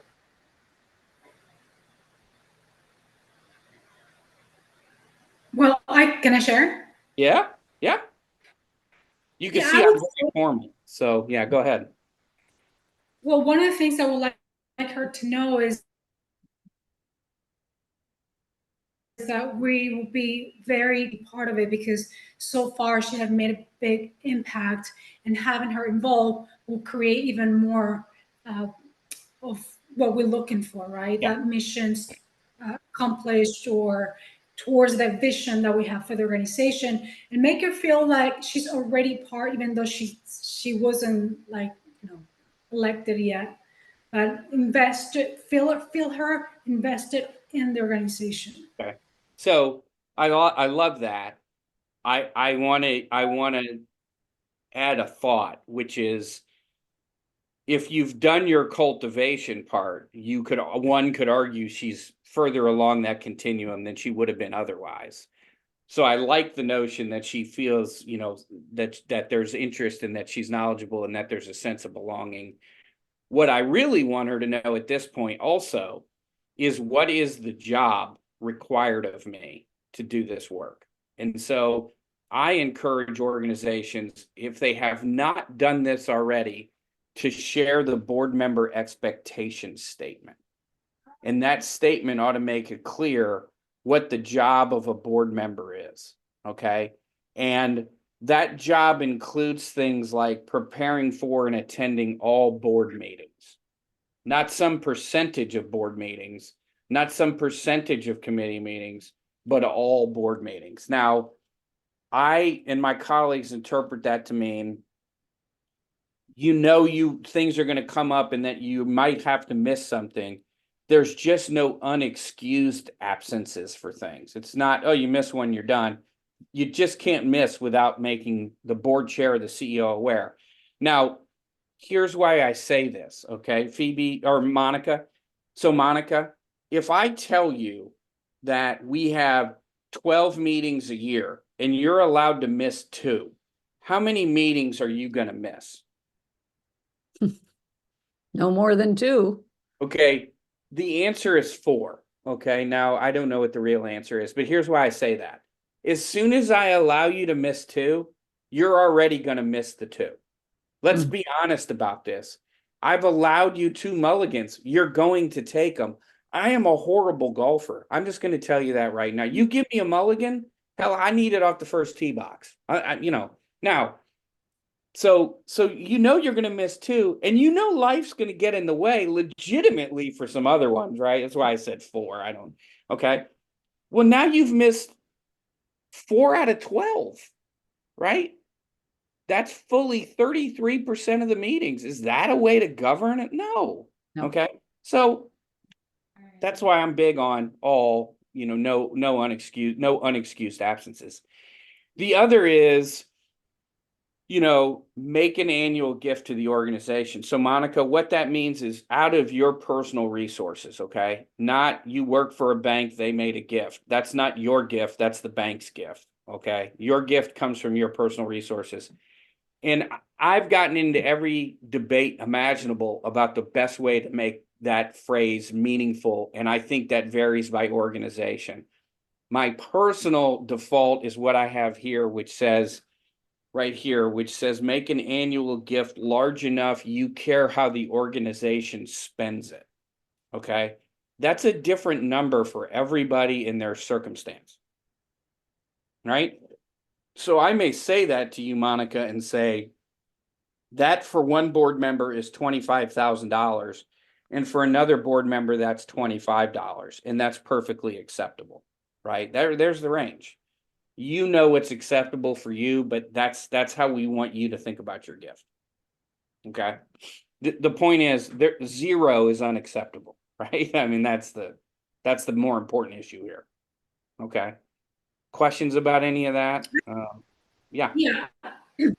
I do have a question because I have seen other nonprofits when they present their expectations to potential board members, they put an amount, and typically it's not a low amount.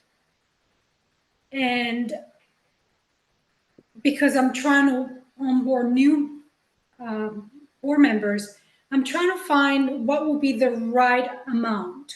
Because you said $25, and I'm comfortable with that, but not everybody in the board is comfortable asking for a small amount.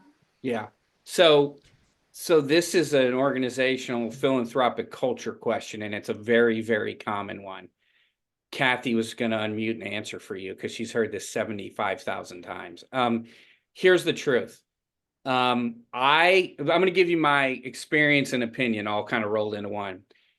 I do not find that offering a specific number is helpful in the long term. I'm going to tell you when it's helpful in the short term, but it's not helpful in the long term for a couple reasons. One is the number then gets debated, and what we end up doing is we end up defaulting to the people who have the smaller amount of resources to make them feel good, and we don't get a decent gift from the folks that have the capacity to give bigger gifts. What we want is people to give a meaningful gift for them, and that number's different, right? The reason it can be helpful is when board giving is really super low and it should be higher. And what boards do is they put a higher minimum, and then once everyone gets to the minimum, they change the language. And they change that language because, again, if you make the minimum $50, okay, that's all you have to give. And I have the capacity to give you $1 million. You know how much I'm going to give you? $50, because that's what you've told me. So you want to balance that and decide what kind of philanthropic culture do we want to create in the organization. Noella, is that the best answer that someone who's actually not running for office could actually offer you? Yes, probably. Okay. I really like what you see here. Make an annual gift large enough you care, because like you said, everyone will think of that amount differently. Yeah. The other, go ahead, Tim. Yeah, I had a follow-up to that. How do you enforce that? Okay, I will get to evaluation when we get to the end of this, and it will be helpful to enforcement. Tim and Noelia, I want to add one more comment to this, which is you also need to think about this issue around, is there an expectation in writing and we just hope and pray that people follow it? Or have we put some procedures in place to ensure people have followed it? So for example, I chair a board, and I believe, and I'm gonna hopefully have made this culture what we do all the time. But I have started with, I go and solicit every single board member myself. Okay. Now, that may not be functional. I mean, we only have, I think, 18 board members, so that's a different thing. Well, there's 30. How do I? But I don't put people in a position to make a decision without some thoughtfulness. So I want to encourage them to think about what kind of gift they ought to make. Well, now what I'm doing is I'm reinforcing our culture, and I'm also encouraging them to think more generously. So it's how you implement the whole notion of what this means. Okay, does that make sense? Oh, sorry. What about the so there's some boards that are rather than individualized number for giving. So every board member gives $300 or whatever, or every board member gives what you care enough to spend. It's a board totalized number. Okay. The board gives some either gets or donates $10,000. Yeah, like a number. Right. Okay. So Megan, you have actually asked 16 different questions in that. I understand what you're asking me. I get it. So give me a minute to unpack all that. Let me start at the higher question. Okay. I've never been a big fan at the board in total needs to contribute X. I'm just not. I think what people do is they do all kinds of crazy math. Well, it's $10,000. There's 10 of us. That's 1,000 each. Well, what if somebody can't? I mean, it goes in a million directions. Not only that, but also, what if the capacity of the board was 50 times higher than the number that was offered? Like, you're leaving money on the table. So you got to walk pretty gingerly around that subject. The other thing is I separate give and get. And in fact, if you have a policy that says give or get, I want you to, in the dark of night, take that policy out back and get some white out and white out the word or, because it's not or. I don't know who came up with or. I don't know why it's or. It isn't give or get. It's give and get. And it doesn't have to be equal. It doesn't have to be, we all give and get the same amount. But or is terrible. I've seen so many people of capacity treat or as in, well, I got my friend to give you $1,000, I'm done, when they could do so much more. So it's not or. And that's why I said you kind of unintentionally opened up a couple things. Is that helpful, Megan? Yeah. Okay. All right. Kathy knows I'm very shy about my opinions.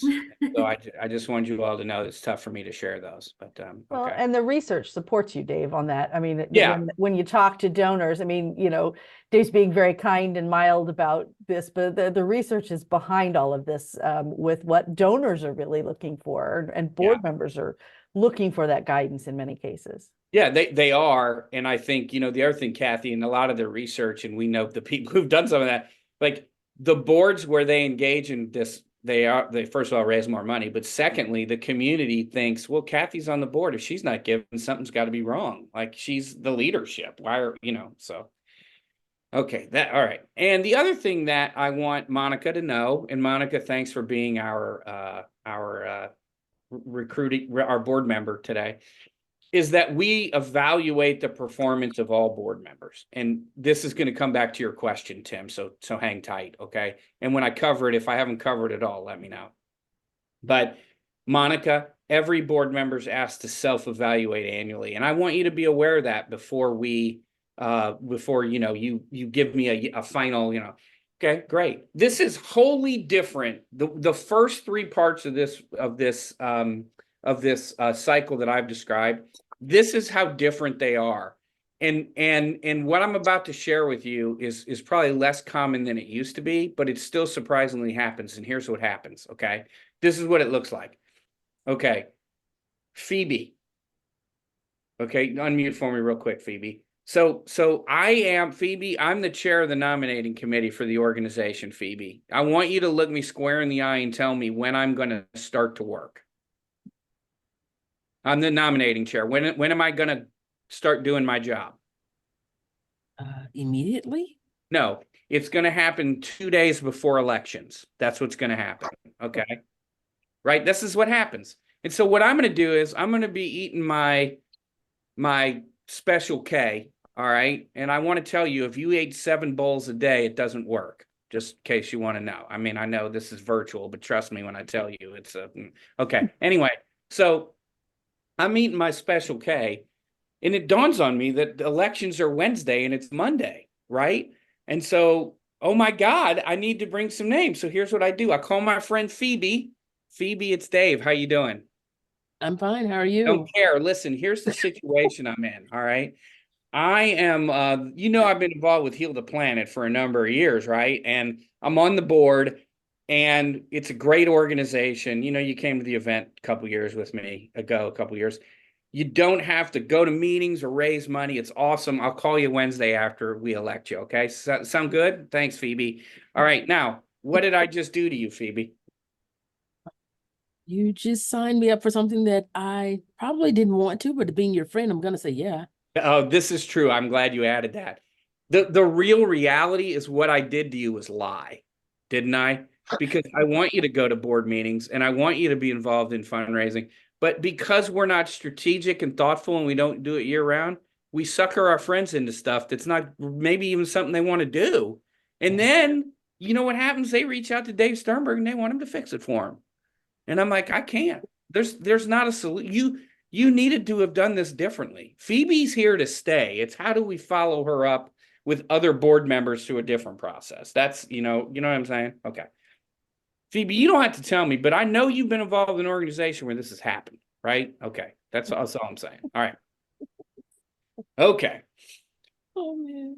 Yeah, listen, this is 4 hours together, Phoebe. We have to, enjoy some of this time. All right. Now, again, here's your board member expectation may look different. I have things that I think are important and should be in all of them, but you can decide what that looks like. And we'll talk about, back to Tim's question, about who oversees this and how this cycle would be put into best practice. As I noted, we don't want Monica to join unless she knows what the job is. It's completely unfair to have her be elected without her knowing what it is we're asking of her, okay? And that she'll be held accountable. Now, Monica, after you are elected, and I say after because the reality is that through this process, by the time we ask you, the likelihood you're not elected is pretty slim. Like, at this point, we should have known before we approached you. But you should participate in an orientation process, okay? And that orientation process should give you the opportunity to finalize things you might not know about the organization already, understand how the committees are structured, get a copy, the world famous, let me see if I have this, the world famous, yes, here we are, the world famous board member handbook, right? The organizational material, the governance material, the board bios, all the ways we operate in the world famous handbook. We have entered the world of, well, we don't do a handbook. We do one of the online services that are available. Like, there's a couple of them. It doesn't matter to me. I think my own opinion is everyone ought to get a printed handbook and hand it to them. And then they are trained on how the online system works and how to access things and understand it.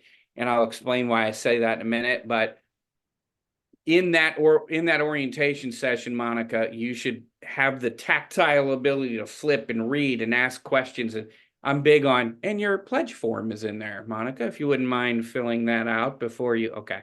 Now, I talked about the online, the ability to do this virtual, have an online service, like what are they, Onboard and Boardable and some of the products that are out there, and they're fine.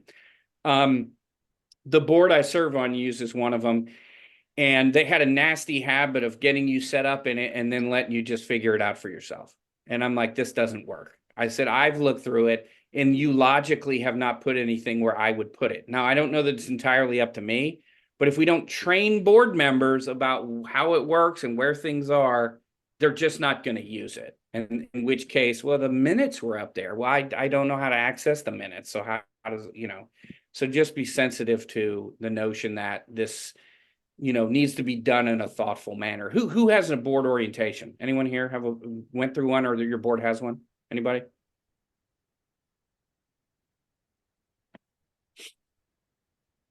Nobody. Okay. Well, you need a board orientation. I can't believe it's nobody.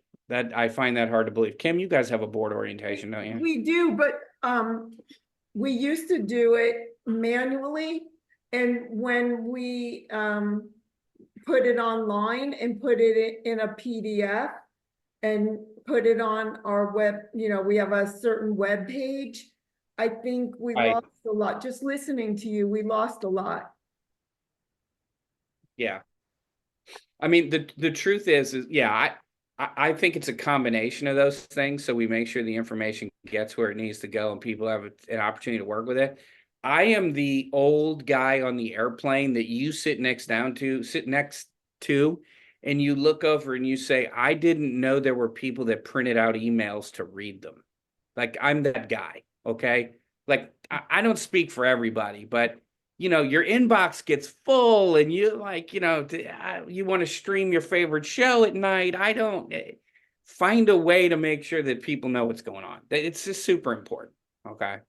So, I always say it should be a process by which the people who experience it feel like they were prepared to participate. And if you've done one recently, go back to them and ask how it went and what they learned and what you could do better.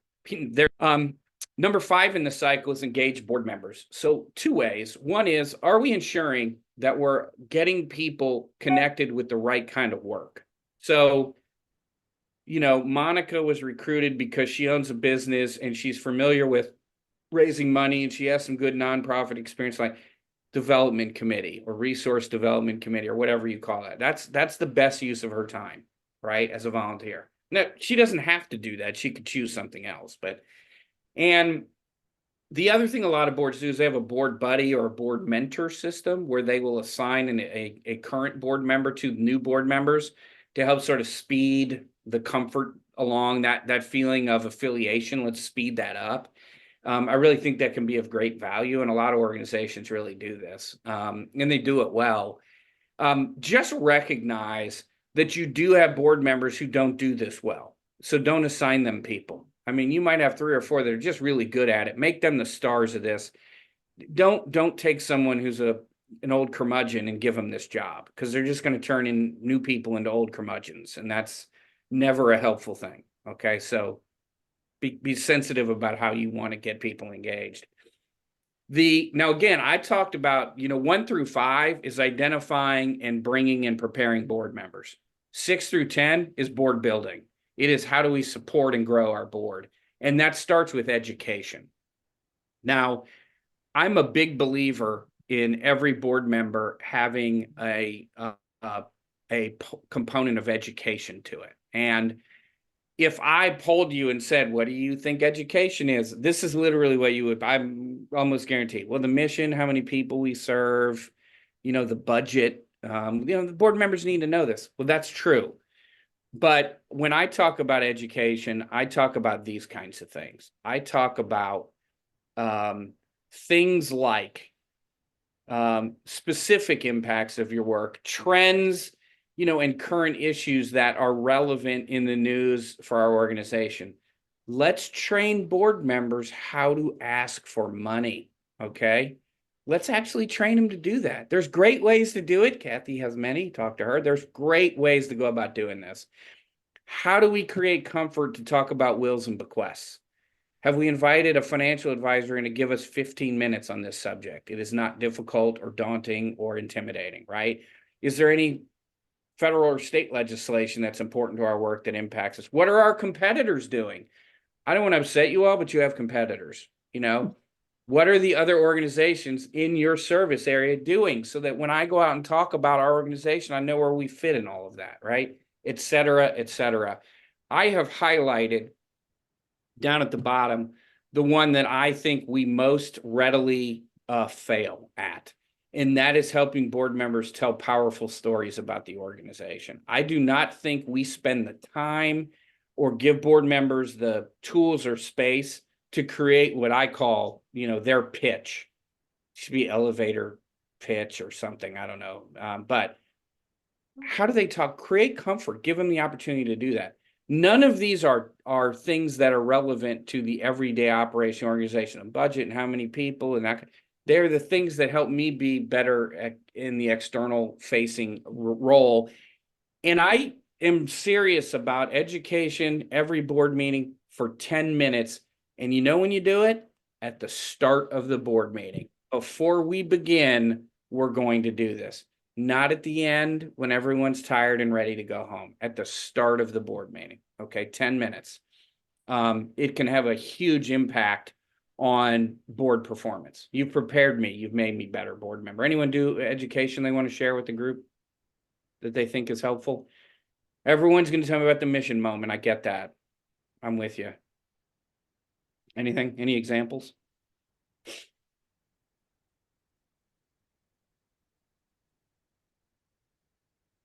Number 7 is in the cycle is rotate. And when we approached Monica, I said to Monica, you are being considered to serve the board to replace board members whose terms have expired. This is the notion of term limits. Okay. Term limits are essentially saying that there's a maximum amount of time that board members may serve, and then they must roll off the board. There's not an exception to that rule. That is for everybody. Okay. Now we'll talk about the implications of that in a moment. Does anyone who's on this in the session today not have term limits? Anybody? My bylaws, I don't have, but I'm working on adding, because when I started working, it wasn't there. And I want to add the terms, and there's a discussion about the length of that term. Okay. All right. If for Noelia's benefit, and I'm going to talk about that for a second, Noelia, but for her benefit in the chat, if you would tell her what your term limits are so she has a sense of what people are doing. I'm going to tell you right now, what I see most commonly is 2 3-year terms or 6 years total. Now that doesn't, there 3 years, 2 for officers. I'll talk about that. Thank you, Monica. There's not a hard and fast rule of what works best, right? It's that there's a maximum number of years, then you got to roll off. I mean, end of story. And I know you endorse this because you're working to make this happen, but my commentary around it is very simple, which is the notion that we grow the institution means getting into new networks and having new doors open and meeting new people. And we don't change board members. That can't happen. Like it actually condenses, it doesn't grow. So the other things I have seen professionally are, so Noelia, you get a sense of what people are doing, right? The other thing is that when I've interacted with a board where there's significant drama and challenges, there's no term limits. And that go back to my stage 1 or 2, long-standing board members, and they begin to become a force within the, or it's not a healthy place to be for sure. It just, and the argument that I hear a lot is, well, if we move Danielle off the board, the whole organization will cease to exist. It will crumble into nothing. And she'll go around and tell people we're bad. What we want to do is find a way to engage board members whose terms have expired in a meaningful way. And I think of things like a senior leadership council or senior leadership team, where we roll existing board whose terms are up onto this council, the ones we really want to stay close to us, and that's not everybody. But that council, perhaps it meets once or twice a year, and it has purpose, and they have, special seating at the event, and they're invited to the retreat, and we want to keep them involved and engaged. It's not like it's an either or. We get into the either or, and we say we can't have term limits. Like I distinctly remember working with a client, and I'm waiting to see the faces when I tell you the story, but they we were going around the room, and I wanted people to introduce themselves and how long they've been on the board. And we went around the room, and one person said, my name is Dave, and I've been on the board 37 years. And another board, and I know, but here's the thing, you know what I heard? A couple more people. My name's John. I've been on the board 42 years. And he said, if we're here in this retreat to talk about change, that's not going to happen.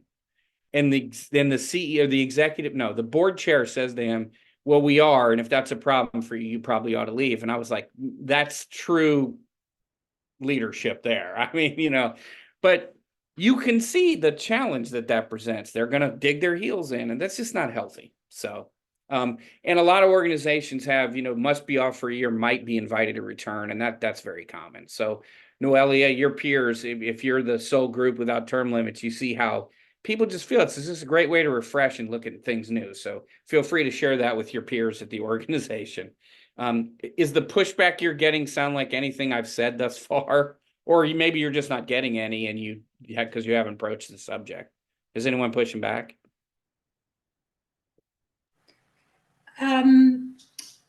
Not necessarily, but they don't fully understand it. So I have to explain that for the sake of the organization, we do want to have terms, especially because when you are onboarding people, they don't want to feel that they are there forever.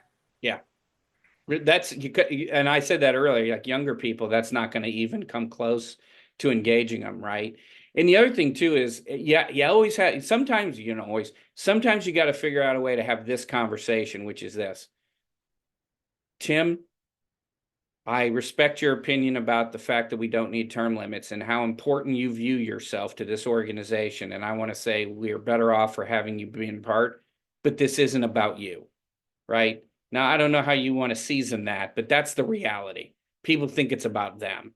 And we all know it's not as a singular person. So, Tim, we are up to the most important thing for you, which is the evaluate piece. You asked, how do we create accountability? And you asked when we were talking about the giving, what should that expectation look like? So I'm going to give you a variety of ways that I want you to think about this. So there's different degrees of this. The first one is a self-evaluation. So once a year, board members are asked to evaluate their own performance of themselves, not me evaluating you, Tim, but me evaluating me and you evaluating you, okay? And this is a sample that I'm going to tell you why I like it. Noelia, you will absolutely, I will gladly make this presentation available that Kathy can send it out. So, okay, fair enough. All right. So Tim, here's why I like this. Two reasons. One is the questions in this case relate to the expectation. So you got to make sure we're asking you to say, how did you do against what the job was? Not things you weren't supposed to do. But I'm a simpleton. So to me, you either did it or you didn't do it, which is why the answers are yes or no. Not sure is just a soft no. That's what not sure is. Like number 4, do I assist with fundraising or give significantly to the organization? Not sure is a no. You either know if you gave or didn't give. Like, how can you not know that? Okay. So the other thing I like about these is they're definitive and they're not on a Likert scale. No, I'm not a researcher, and I know researchers, and the problem with the Likert scale in this case is that if you read number 4 and you scored yourself a 3, let's say you scored yourself a 3 all the way across. What is a 3? Is a 3 good or bad? Because clearly you weren't good at some things and you were bad at others. But according to you, you were okay at everything. And that's not necessarily the case. So to me, find a way to do a self-assessment that allows you to reflect on what's being asked and be honest about the answers. Now, you will notice at the top, it requires your name, and that is because it will be collected, and I'll talk about that in a second. And you will notice at the bottom, hopefully you can see this, that there's a comments section, and this, usually is a few lines. What I hear anecdotally is that when organizations start to do something like this, what they experience is people in the comments section self-selecting off the board.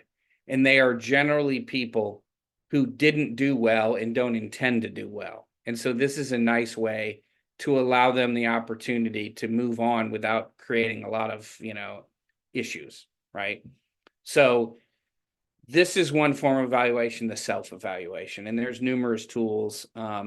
Again, Tim, I'll get to who looks at all this later. So that's one element of this, okay? Questions, comments, thoughts? I have a question. Yes, please. I have someone that's going to start their second year of their term. And Okay. they really are not engaged. They don't come to the board meetings. They don't participate in the events, and they don't fund us. So I was considering calling her and asking her, did she really feel that she should serve her second year or not? Was she, Okay. to give her a way out? What do you Um, feel about that? well, Sherry, what's your position on the board, Sherry? I'm chair. Okay. All right. First of all, I want to clarify that. Okay. So that's important, right? You're the chair of the board, but Yeah. that gives you some reason to reach out to people on this issue. That's all. That's the only reason I asked that question. Sherry, if we were in person, I would have inappropriately so, because we're not allowed to do this anymore, but I'd have hugged you because I think that is an incredibly smart gesture on your part to think that way. I have zero issue with it. What I would do is something a little different, which, and you just asked me the question straight out, and I'm sure you were. I'd like to hear what your thoughts. Okay, so here's my thought. My thought would be to have an opportunity to sit down with them and say, given the high level of engagement of some of your peers, I was wondering, and comparing their engagement with yours, I was wondering if there are some things going on in your life that we might not be aware of that prevent you from participating at the level I know you would like. And I see that for you, and just open the door, because sometimes we find out there's things going on no one wants to tell us, and they're looking for a way to gracefully bow out, right? Yeah. If not, she may say, oh, well, what do you mean? In which, I don't even know if it's a she. This person may say, what do you mean? Well, you haven't made your gift, and, attendance to the rubber chicken dinner was mandatory, and you weren't there and we weren't sure why, and you've missed 6 of the board meetings. Like, be able to document what the challenges are and say, and I know you care, so I'm wondering, if there's challenges here. Okay. And then just open that door. But here's the other beautiful part about term limits, Sherry. What are your term limits?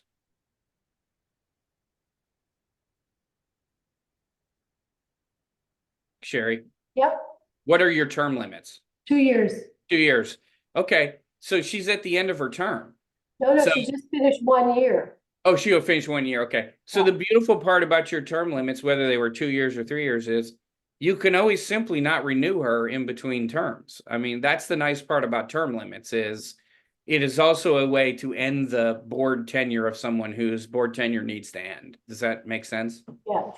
So you got to decide, in your case, what your political capital is and whether or not you want to expend it here on this issue. Like, I only got 1 more year. How much harm is it doing? But I love the question, because listen, if people get a free pass on the job and others don't, it just creates a really not an atmosphere that can be problematic, a culture that just is not helpful. Well, So- plus our board is very small. It's only 9 board members. So like everybody that's on needs to do their part. Well, I mean, here's the other thing. You've unwittingly brought up 7 things, but here's the other thing, Sherry, is I don't know why it's only 9. That's fairly small. No, I don't know what I don't know. And the only reason I bring this up is you might look at that and say, rather than make an example of one person, we're just going to grow. And when that person's first term is over, we're not renewing that person's term. Okay. Maybe that's the smarter political play. Okay. I don't know what I don't know, Sherry. So to be fair, I'm shooting in the dark on that. Is that okay? Thank you. Yeah. Can I break in for a second? Eleanor, please. Absolutely. I wonder, Sherry, if you want to start the conversation by asking why she isn't participating, Yeah. and see if there's a commentary or a criticism of the organization. Oh, no, That and is- I'm happy to hear that too. I would Right. love to know, Yeah, so maybe you want to start there, because then it Yeah. doesn't seem as harsh. Yeah. I mean, we don't know who the person is and what the personal style is. I love that. And Eleanor, it's interesting.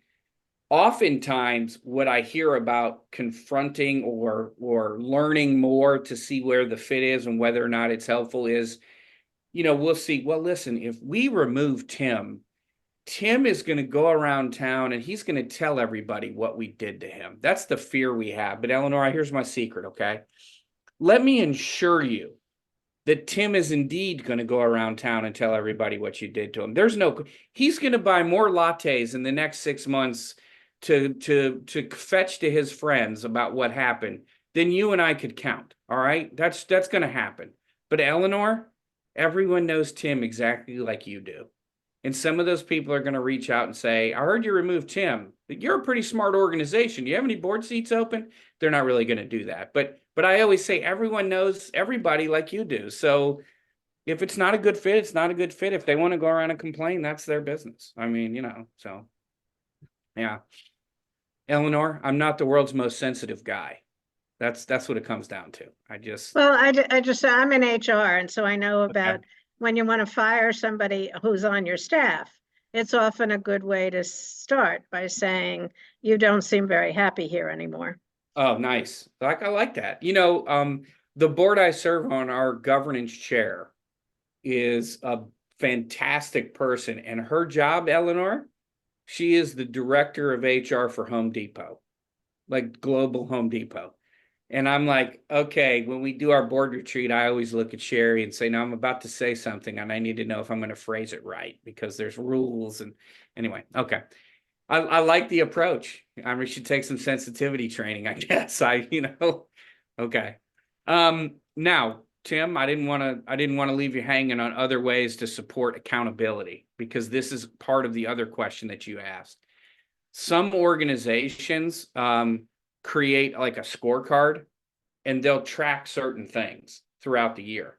Well, in this case, what this board tracking is giving, is what they're giving and what they're raising. Okay.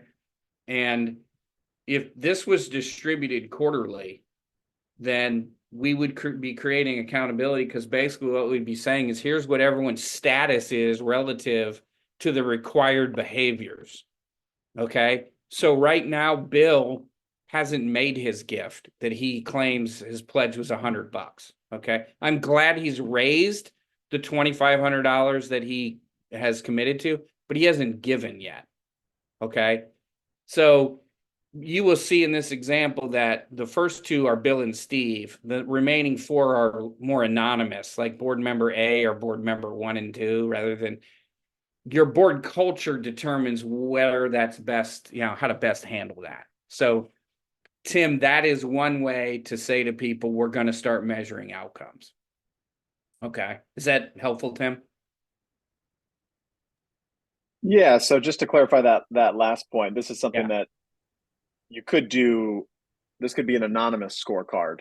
It could be anonymous, or you could do it by name. It just depends on what fits your organization, right? But somebody knows. Somebody right? knows. Well, yeah, absolutely. Somebody knows. Chair.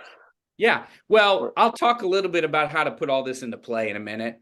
But generally, in these kinds of things, there might be staff in the background who's simply tracking the data. That's all they're doing. They're not passing judgment on anybody. They're simply saying, well, what was your attendance? How many board meetings you've been at? Like, that's just a fact, right? These are just, facts. And so administratively, there needs to be help in the background. How it gets displayed or shared is either the chair might share this quarterly. I prefer it be done differently, which I'll talk about in a few minutes. Okay. But from a tactical standpoint, this might be one avenue to track things. And Tim, what I hear is that it's helpful because now I, Dave, and Kim, and Phoebe, and Sherry, and Noelia, we know what the entire board is doing. We have a sense of where we fit. Because even if it's anonymous, I know which person I am, right? Like, I'm board member B. I know what my gift was, like that kind of thing. So it gives me a sense of how are we all performing. Is that, I know I've seen boards do this all those different ways where there's literally names.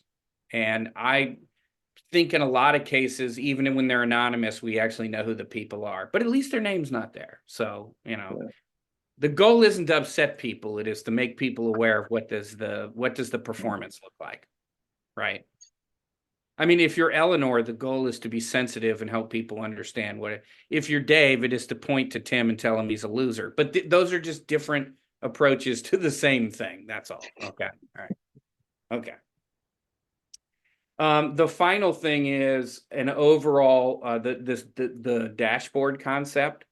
And this, can measure a whole bunch of things, not just giving. It might be the metrics that we want to, a snapshot of the budget, a cumulative look at the income, like however, our visit here, a museum, our visitors, remember, like broad snapshots. This isn't to create accountability so much as it is to contain the information and make it easy for board members to get a snapshot of what's happening in the organization. Okay, just at a high level. So wanted to share that. Some of them are pretty cool that people have used over the years, and some of them are real busy and it's just too much information. So, you got to kind of decide what is going to work best in your culture if you do something like this. So, the final part of the board building cycle, step 9, is celebrate.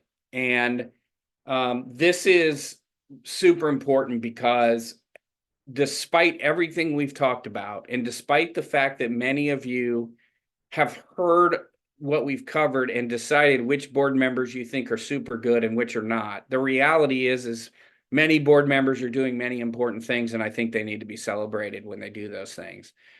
I'm going to share 2 examples of what I mean. As a board chair, I start every board meeting when we call the meeting to order, and I thank board members verbally who've done things between board meetings that I think need to be of note.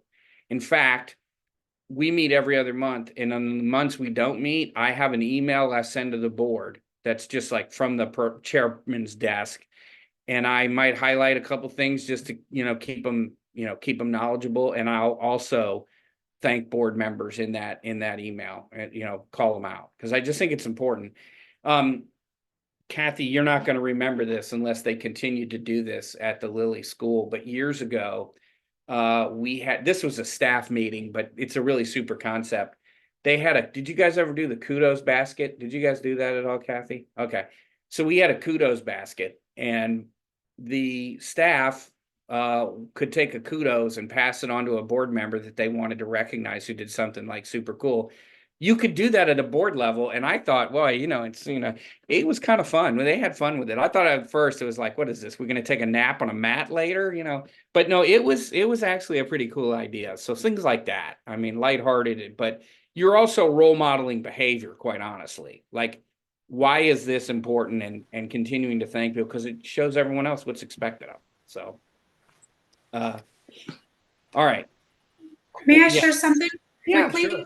Yeah. One of the things I've done in the past is create like a little certificate to acknowledge the boards that participated and recognize them. And basically when they got the little certificate or like appreciation certificate, it was a small act, but they really felt touched, and the other ones probably got inspired. Well, I mean, I love that idea. Noelia, my joke about the kudos bars was that the staff members who had to keep buying larger pants or pantsuits or whatever were the ones that were performing the best because they kept getting kudos bars and they were making us heavy. But yeah, I mean, I absolutely whatever works. I mean, $5 gift Starbucks card or whatever. I think all those things are meaningful. And to Megan's point, I think contribute to this sort of lighthearted, building a sense of affiliation within the group, so. Now I have covered the board building cycle, and I want to see if there are any questions about anything that I've covered thus far, technically, or anything. Ideas, concepts, anything you want to challenge. You agree, didn't agree, anything at all? I'd love a little more information on, because we're a very small organization. Okay. So the accountability piece, a lot of us are wearing a lot of hats, staff, board members, trying to get to that next level where that's not the case, looking for a chair who can really take on that role. So the accountability piece in a early stage, or just in general, like who sort of should wield that authority? Okay, can I ask a couple of clarifying questions? Sure. Okay. Do you have staff and board? There's a distinction, correct? We have part-time staff. Okay. But you also have a board. Yes. Okay. Are they separate body of people? There's a couple staff who are on the board, and then there's probably 4 board members who are not. Okay. This is, I don't know what I don't know, Tim, so I want to be careful. It's like telling you have the flu through Zoom. I don't know if you're even, okay. I want to make a high level observation. I think as you continue to evolve, it would benefit the organization to create more of a hard line between board and staff. And I think, look, I don't think the board has a governing responsibility.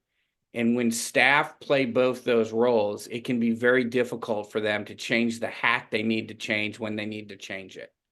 And I think the decisions a board makes, while informed by the concerns and issues of the staff and other performance related things, can't be influenced by the opinion of people who are staff. It makes it more difficult.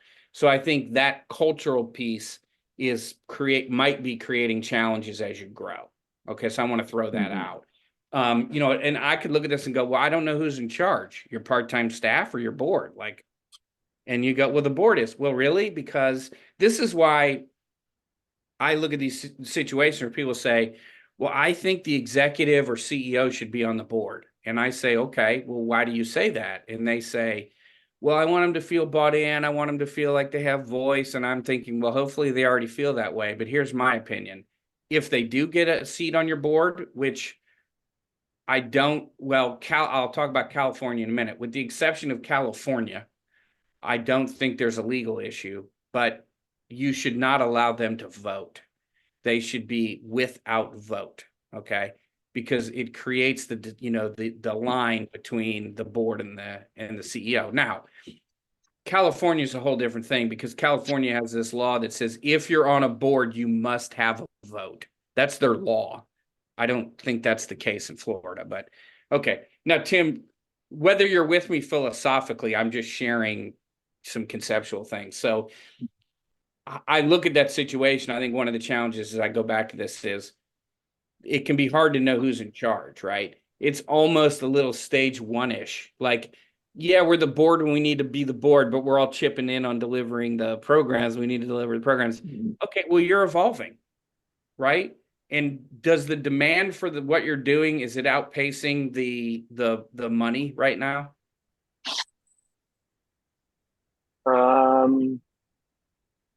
The demand for it, I would say no. I would say Okay. we're an arts organization, Right, so that's okay. also kind of unique.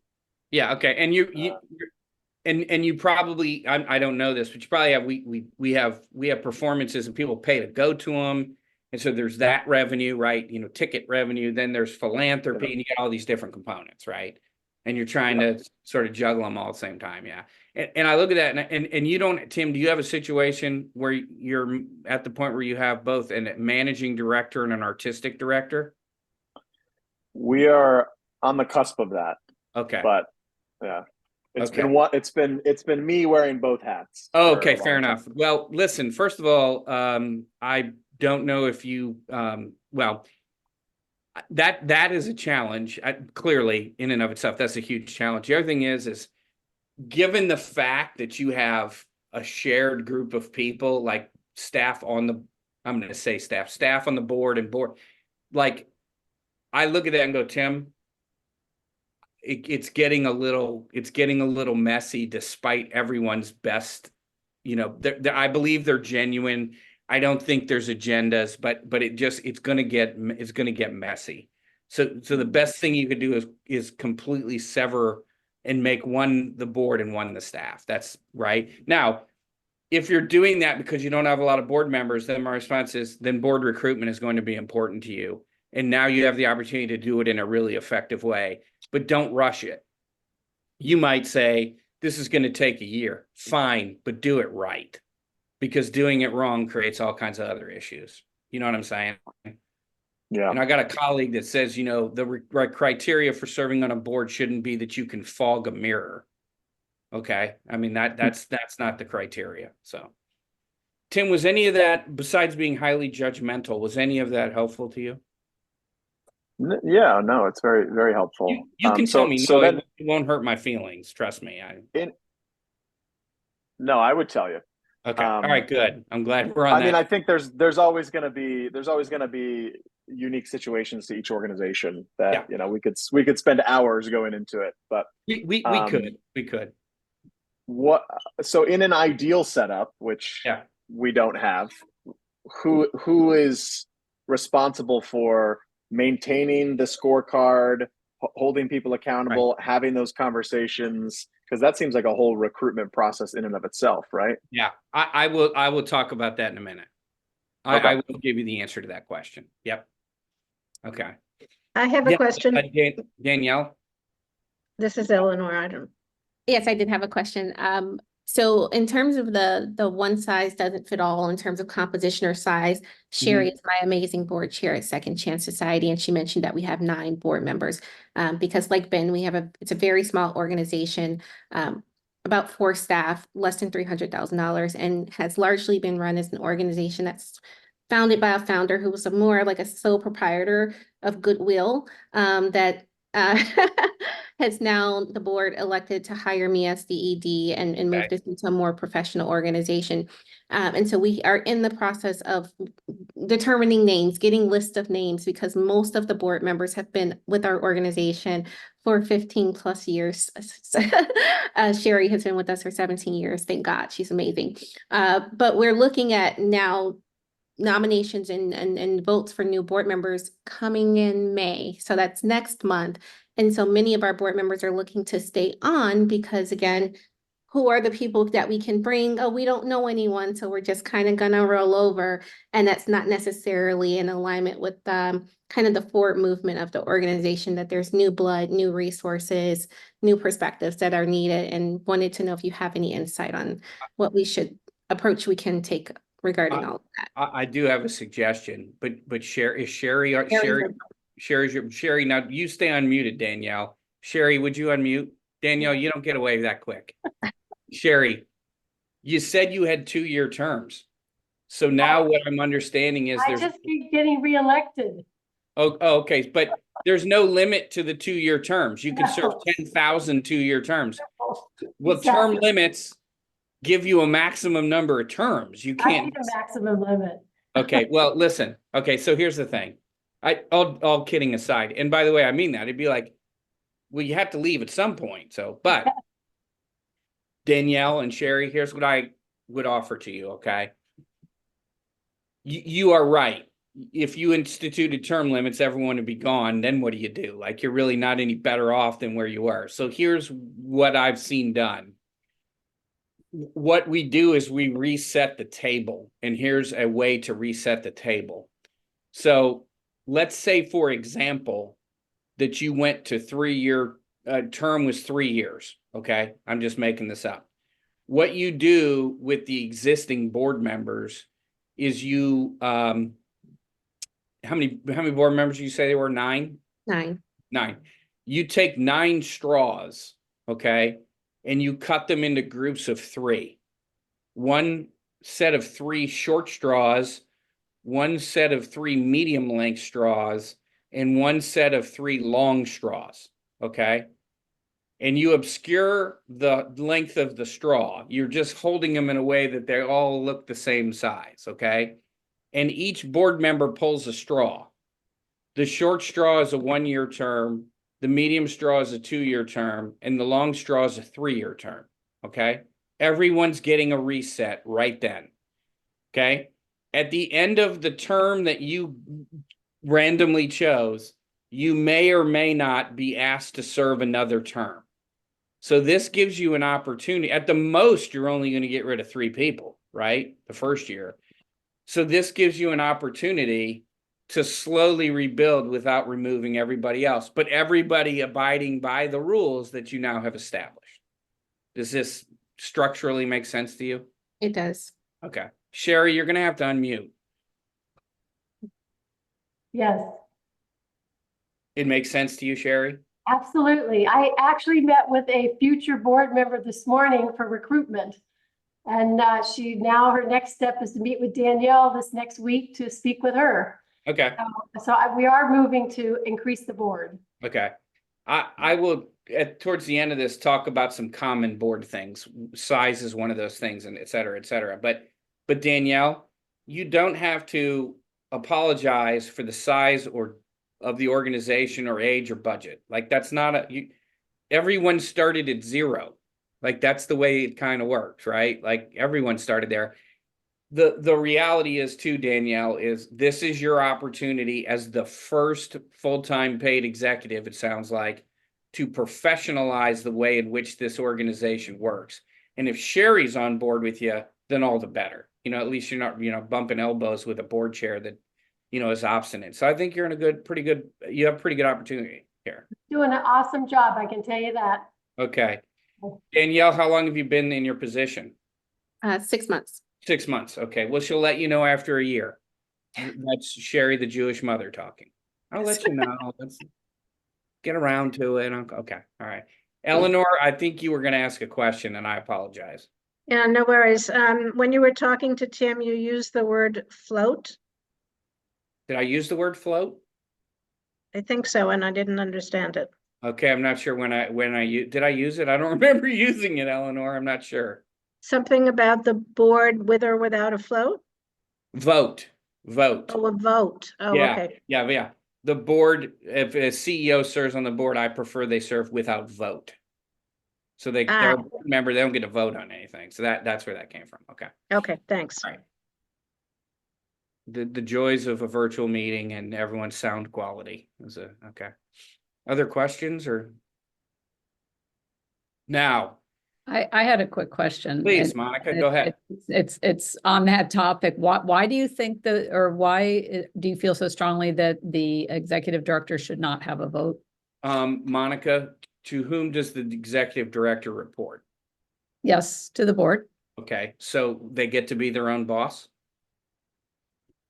Well, I could see them not voting on things that pertain to, for instance, their salary, or, like they would step back from votes that are an obvious conflict. But yeah, I mean, and that's how a lot of people sort of make it comfortable for them. I'm just a simpleton. I do not want to put an organization in a position where people want to spend time nitpicking on that relationship and whether or not they have the kind of influence they should or shouldn't have. Right. I mean, that's how I think through it. okay. And by the way, I'm not a lawyer. I'm not even sure it's a legal issue, honestly. Right, yeah, that I was just wondering if there was, we are structured as you're saying, so that's fine. I just had always wondered about that, if that was normal or not, so. To me, it's a transparency issue. I mean, that to me, I want to be as transparent as I can, right? The Lilly School and the fundraising school talk about, nonprofit organizations belong to the public trust, that they answer to the public, and we want to be transparent. So yeah. Other questions or comments?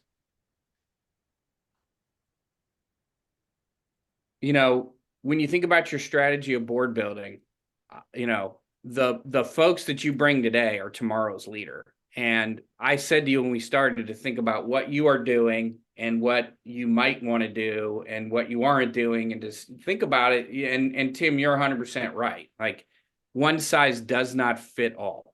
It doesn't.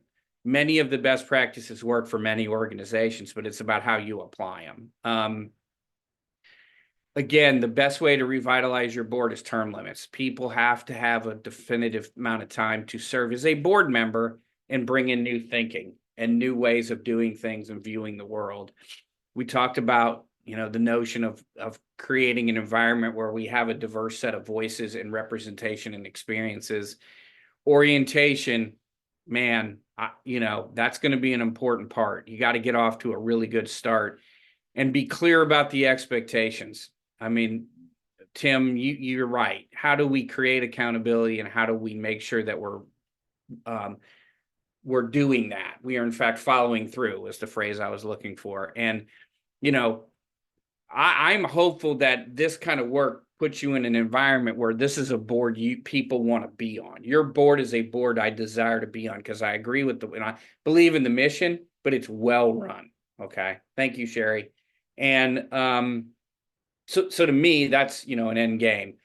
We're going to take another break, but I'm going to talk to you at the end of the break about, or after the backside of the break, who does board building, Tim, so you don't get to leave early, because that's a key question you had. And then some broad board things, and then we'll open with some answer any final questions. But so that's what we're going to do after the break. And I'm going to before we go on the break, I'm going to tell you a quick story, which is I know a board that decided that in their board building strategy was to create a profile and know what they were looking for, but to start by saying in the community that they had a waiting list, okay?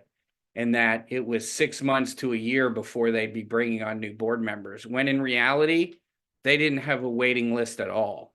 What they were trying to do was manage the public perception of, this is the kind of board I want to be on. Now, I'm not advising you do that, but this is your board. This is your organization. You need to build the kind of board your organization needs. So let's call it 4 o'clock. So that gives about 15 minutes or so. We'll resume at 4. We'll wind things up and leave plenty of time for questions. Okay.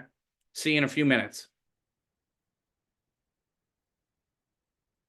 Welcome back. We'll just give everybody another minute here, or a little bit less. And get ready to answer one of the biggest questions of the day, which I like on the screen here. Who actually does this work?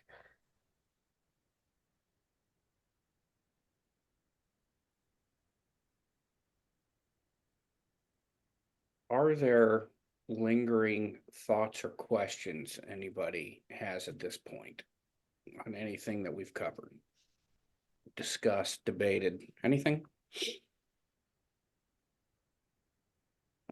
Comments for the good of the order?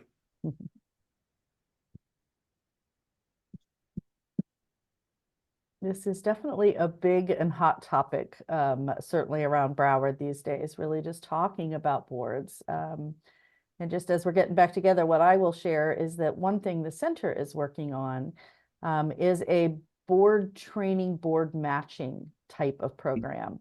We're working or talking about working, we're in the process of developing it with Emerge Broward, to invite young professionals who are interested in learning about becoming board members, to train them on how to do that, and then also partner with a cohort of nonprofits who are looking to specifically to diversify their boards with some new perspective, younger professionals of color, professionals from different experiences, even different abilities, that are willing and trained in becoming board members to join the board for a year program. And then, at the end of that year, the organization could decide if they want to keep the person and offer them a board role. So that's in the works. So it's something to keep an eye on. If that is something that your organization's interested in, thanks, Tim. We'll be looking for organizations. Yeah, it's exciting. So I'll let you all know as that progresses, but it's starting to get some of this, to be a resource for some of this information so that we can continue to grow the boards. Kathy, that's really exciting. I just wanted to say that I went through the Emerge Broward board building project when it was, well, I don't know, a decade ago. Yeah. I had the opportunity to serve on a few boards. So that's really phenomenal that that's coming back to Broward. Yeah, we're actually taking the program that they've had in place and sort of amplifying it. So we'll be bringing in a little bit of additional training using BoardSource and some other resources, in addition to what they've already got structured. It'll also have a coaching component. So, and that may have been part of that process before, Danielle, I'm not sure, but I think it's something that they've been exploring as well, that, that the individuals will have some coaching opportunities.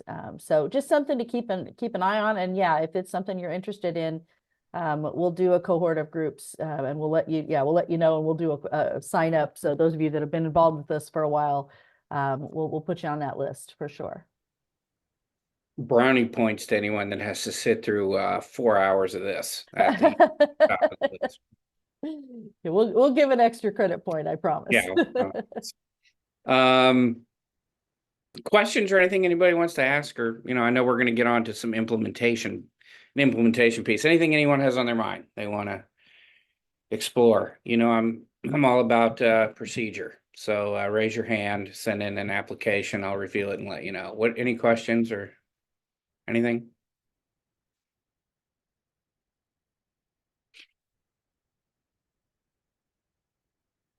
Kathy has taught me that adult learning, when you ask that question, is 7 seconds of silence, right, Kathy? That's the standard. We're thinking about the question we want to ask. We haven't quite formulated it yet. Not like, okay, good. All right. Okay. And we even have to add a little more time when it's virtually, because then for some of us, we're still trying to remember which button to click. That's right. All right. Dave, Well, yeah. so I have a question. So I see a lot of advertisements for Board Effect all the time. And they have a whole list of features of how the use of their portal and technology helps board meetings, and you can add on trainings and things like that. Do you know if there's, any data that suggests that has helped board members engage? Do you know anything about it? I don't, I honestly don't know if there's data out there that exists. Okay. Kathy, do you know of anything that's studied the impact of those kind of portals? And I can't say that I've seen anything like that. I always go back to the well, it's the high net worth study is more on the donor aspect, but some of that can be translated to the boards. Yeah. So there could be, but I don't know that there's a direct study on that. You're right. Yeah. I mean, I think what we're seeing is if I think what they would probably have difficulty measuring is, size of organization, average age of board member. I mean, things that would indicate a willingness to engage with those technological solutions versus not. I mean, that's why my experience is it's just kind of it's a blend, like mix them both together so that there's really no way that I'm not meeting the methodology of everybody that's on my board. So yeah. Yeah. So I just know, Kim, the board I serve on, they did no training on how to use any of these tools, and it was not helpful. We need, in fact, the retreat this summer, I'm dedicating some time to getting everyone up to speed on how this all works. So yeah. You're doing a training for your own board Yeah. on board orientation. Yeah, I'm not doing it, but I mean, Okay. I'm gonna make sure that we have it as part of our agenda. We always have a training and orientation like piece, but I also want to get them comfortable with the use of the board portal, for example, like, Okay. where is stuff stored and why should, because, we meet both virtually and in person, not at the same time. It's either virtual or in person, but Okay. when it's virtual, there's a reliance that, oh, you log in and you pull up these, like I'm having the staff send that out anyway. And I know they're rolling their eyes at me, but what I know is we're busy and not everyone knows where everything is in the portal, so until they've been trained more fully, I'm not comfortable that they know where to look for everything. So I don't want to, I take this seriously, like I present it to you. So yeah. You know how touchy-feely I am, Kim. I care. No. Other questions or comments?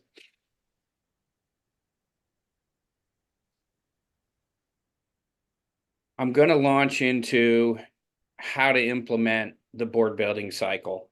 And I'm going to talk about the use of a governance committee. I have heard different titles for the governance committee, and I don't really care what an organization calls it, although this is a super appropriate name because you'll see what I include in the work of the governance committee.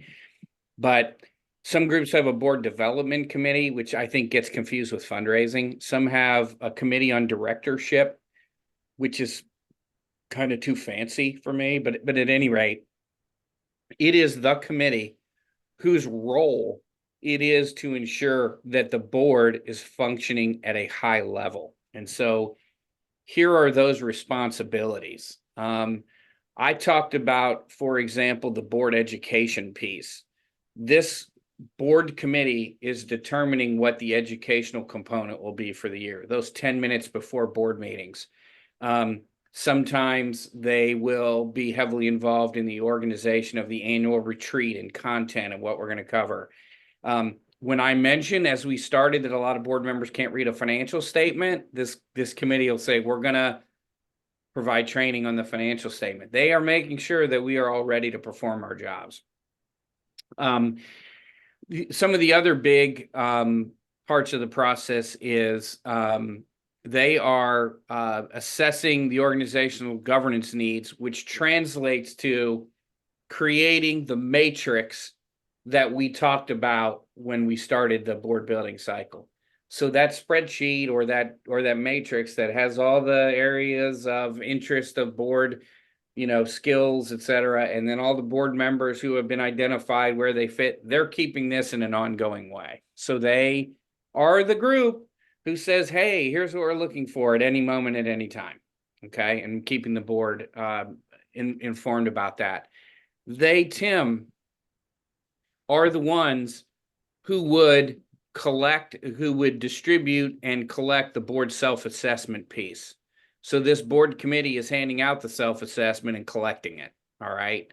And so as part of that, not only did we talk about the self-assessment, but let's say we're keeping track of the board as a whole against, the duties. They would be the overseers that this would get done. Now, Tim, it might require that staff assist them. That's fine. But they also might be the body that distributes that information on a quarterly basis to the board for them to review and discuss and see how performance is happening. Okay. And I make this distinction, Tim, and this is where your example, and I hate to harp on this, but it just fits. So forgive me. I'm not trying to pick on you. But think about this for a minute. To create accountability amongst the board is a board job. It isn't a staff job. So is the staff telling me what the job is and holding me accountable, or are my peers? And I think the staff assists as directed by the board, but it's the board that does that work. The staff works for the board, if you will. So that's why, I like to make that distinction for you. This committee also often is the nominating committee. They are the committee that is, because they've created the matrix and they're keeping track of who has been suggested as a potential board member, they are also making sure those individuals are being cultivated and at an appropriate time recruited. Okay. And they then, when you have a term limits, they are looking at and saying, who should we approach to serve another term, or who should we not approach because they don't deserve another term, okay, for a variety of reasons. And Phoebe, I want you to know this, okay? If someone it's determined that their term is up and we do not wish to have them serve another term, we don't ask them if they wish to serve another term, because do you know what their answer is going to be? If I said to you, Phoebe, do you want to serve another term? What are you going to say to me? You're going to say yes. And I'm going to say, well, Phoebe, I'm going to go back in time and pretend I didn't ask you that question because I really wanted your answer to be no. So don't ask people if you don't want them to return. Like they inform them you did a great job. We want to honor your service. Not you've been elected for another term. Don't. Okay. Keeping the bylaws current. And these are questions that are going to bleed into the other things we're going to talk about. But because the governance committee, their primary focus is creating effectiveness and efficiency, they're going to want to look at things like your bylaws and ask the critical questions like, is the board too big or too small? Do we meet too much? What should the committee structure be? All the things that make us an effective body in how we operate. Okay. And so not only are they implementing the technical parts of the cycle, they're doing the behind the scene things too. So questions about the governance committee? Does anyone have a governance committee presently? Okay, Kim does. Anyone else have one? Anything like it? Here's a caveat for this. And again, some of you have a small board, so this would be something to think about as you grow, but this is an important committee on a board, it is not the executive committee. This is a separate committee from the executive committee. And the reason that I make that distinction is, if it is the executive committee, we are already talking about a committee that legally has some obligations that, because of their being the officers in the mind of the state, have certain rules or have certain powers that the rest of the board doesn't have. Doesn't mean they're always using them. But then to seed them with the power of, and we get to decide who joins the board, really begins to turn off the rest of the board. And I think that's a perilous situation. This is not the executive committee. This is a different committee. Okay. But, you know, Danielle, you got 9 board members. How many committees could you possibly have where there wouldn't be some overlap? You only have 9, which is one of the problems with having only 9. We're functioning as a committee of the whole, right? As we talked about at the beginning, not a criticism, like this is our situation. Okay. So are there any questions? Anything you want to know about the governance committee? Tim, does this answer those questions about how? Yeah, it does. I mean, I'm trying to decide how much I want to specify our situation. If that's Well, and it's up to you. That's up to you. I mean, Yeah. we have 6 board members, so it's Okay. very much a committee of the whole. So we Right. are stuck in that. We need more board members, Right. but we also need to do it the right way. But we also need someone to set up doing it the right way. You know, it's like, so maybe it's a question of priority or where to put our focus. That's correct, Tim. And what I was going to say to you was, I don't know what I don't know. The biggest thing is to grow the board. And by the way, I think as you're doing that, to recruit board members in the short term and to say to them, we'd like for you to serve 1 term and bring your expertise at forming and shaping a nonprofit board. That's where we need your help. I mean, just be that candid with people, because that's an important thing to get in place and do correctly. And I think people would, there's people who would gladly see that as a great opportunity, right? So Dave said some wonderful stuff, but the personnel and the number of people, I can't do much of it. That's okay. That the biggest priority is just growing the body. Okay, that's the priority. It's where you are. Other questions or comments?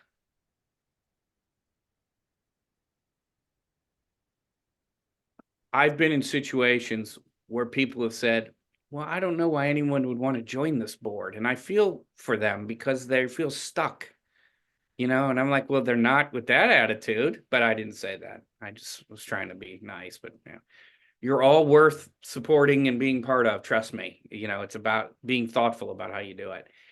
Let me say a couple of other quick things about what I call Dave's unwritten rules. And this is particularly important as your boards grow, for those of you with smaller boards, but even every other board outside of that.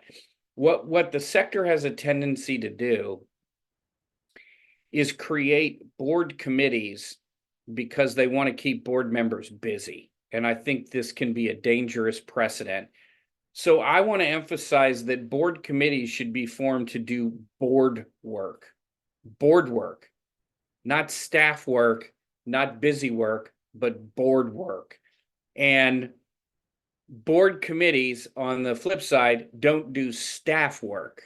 Okay. You know what happens when you ask a board to form a committee and it's staff work is they start to micromanage. So it's very important that the organization understand what board work is. Okay. One thing that's like fingers down a chalkboard to me is when people say the following: well, Dave, we have a working board. And my response is, every board is a working board. The question is, what is the work? Okay. There's no non-working boards. So defining the work's important because it helps you understand how to structure the board around that work. So let me give you an illustration of what I mean. Now, you're looking at this and you're wondering, what in God's name is Dave showing me? So let me walk you through this to be clear, okay? I believe, based on what I said today, I tell groups to put your committees on a list. Here's the committee, all right? I believe that as of today, governance is board work. I think I made a good case that that's board work, right? It's board building. Okay, should that be work that is ongoing? I think I said it's work that should be ongoing. Okay, it's board work, check. It should be an ongoing committee, check. All right. Programs. Is program board work? Generally, the answer is no. Okay, then it's staff work, check. Not board work, no check here. If the staff wants to create a committee around programming, that go for it. You do whatever you want, but it's not going to involve board members unless they personally want to be involved in it, right? Is finance board work? Yes, it is. Does this require ongoing oversight? Yes, it does. Then we will make it a committee. Now, is strategic planning board work? Yes, it is. Check. Do we do it all the time that requires a committee? No. Then let's consider using a task force for that work. Okay. Now, I'd show you all these differences because task forces are a really awesome way to involve our board members without the need to create a committee that isn't really that. I joke that committee is Latin, and that Latin translation is meet ad nauseam and accomplish nothing. I think that's the true Latin translation of committee. But task forces are charged with some very specific objective and a timeline, and then they go away. Okay. So, for example, you may leave today, get embraced in a conversation around Noelia. I'm going to bring this up. You said about term limits. Okay. Just bring this up. The board may say, let's form a task force to explore this issue and come to the next board meeting with some findings or recommendations or some sort of response to it. The task force meets as frequently as it needs to meet. It has that deadline, and come to the board meeting, they present their report, findings, recommendation, whatever that is. And then they go away. Okay. And the nice part about task forces is they don't have to be named in your bylaws, which is good. And they limit meetings, unnecessary meetings. And there's not a person in the nonprofit sector that I've interacted with, despite how young or old they might be, who's told me their goal is to have more committee meetings. Okay, nobody has said, I want to have more meetings. So what we're trying to do is create effectiveness and efficiency. And that's the nature of structuring board work. Okay, it should be board committees. It should be about board work. Let me tell you my personal, Noelia is going to ask a question. Go for it. Yes, something that is important for us is the events. So maybe we have an event committee that we meet before the event, and it's probably a task force that happens for 3 or 4 months, and maybe we meet once a month. Yeah, I mean, there are boards to that extent that have an events committee, but it's just not part of the board. That I've seen that too. But you find a way so that it isn't a distraction from actual board work. Do you know what I'm saying? Whatever works for you works for you. I'm a big believer, if it ain't broke, don't fix it. But you know what happens with events, right? We do them, they're exhausting. Everyone's invited 3 friends. They think they've done fundraising because they invited 3 friends. And then we ignore fundraising for the rest of the year until the event again. Like, it is structured wrong, and we don't do a good job with them. So find the way to maximize the event without being a distraction for what the board's responsible for. Right? I think that's kind of what you were saying, is how do we best do it without it sort of, minimizing the need of time for board members. Noelia, I don't even joke about this. There's one thing I cannot return to my board. My board members can't get more of once it's spent, and that's their time. Your time is your time. I can't. You give a gift away. You work. You're going to get more money, right? Time, I cannot replace that. Money can be replaced. So I'm really critical about how I spend people's time. I want them to feel like it was worth their time, and they're glad they got involved. Okay. Now, here's Dave Sternberg's view of the world with respect to committees. Okay. Kathy, were you going to say something? Just a quick clarification, because you've alluded to it, but Yeah. I wanted to clarify. Yeah. What are there committees where board committees where you could have non-board members? Yes. Okay, super. I am, with the exception of governance and finance and executive, I really am open on all that. I think committees are a great way to bring in non-board members so they get more familiar with the organization, or task forces. Absolutely. Governance for a real good reason, which is, it's about the board and there can be discussions being had. Executive is clear, it's the officers, right? In finance, you may not want people diving in it, but you can make an argument for it. But yeah, I 100% thank you for bringing that up. I support that 100%.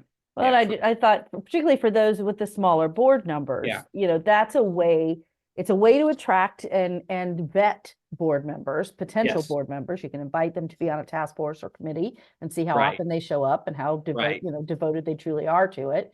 Yes. And it can spread the wealth and the time that people are able to spend. So just something to think about. I know coming out of my small nonprofit, we had to jump into that pretty quickly for the same reasons. Agree 100%. Yeah, for sure. Would you recommend like a time frame? Say like, hey, would you be willing to serve on this committee or task force for a year, as we vet them out? We're vetting, we don't have to tell on that, but with the opportunity to roll onto the board, or? Well, I think, that's a really good question, Megan. And I think it's what works for your organization. I know I keep saying that, like, he doesn't have any idea what the hell he's talking about. He just says, do what works. There's a lot of it depends in your question. If you're courting someone to serve, you might want to be honest with them and say, we'd love to, get you to a point where you could serve a role as a board member. Here's how we go about doing that. And okay, fine. Maybe you want to tell them it's a year. I mean, they can always quit, right, Megan? They can always say it doesn't work for me. Kathy, your thoughts? I saw you unmute. Well, you can share, please. Well, my aspect of it is more the generational piece, and there is generational research about what people prefer, and the younger generations, what the research is showing us is they prefer a time limit. It's not necessarily a year or 6 months, but just to know what they're committing to. They just prefer that time, as a first invitation. So, and there's a couple of different research studies that show that. So that's something to keep in mind. Yeah, 100%.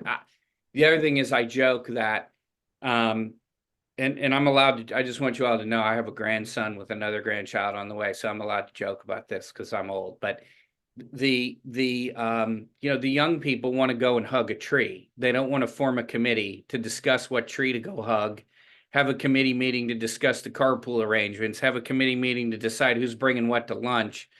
They just want to go hug a tree and go home. I mean, like, let's make life easy. It's not, we overcomplicate this sometimes, right?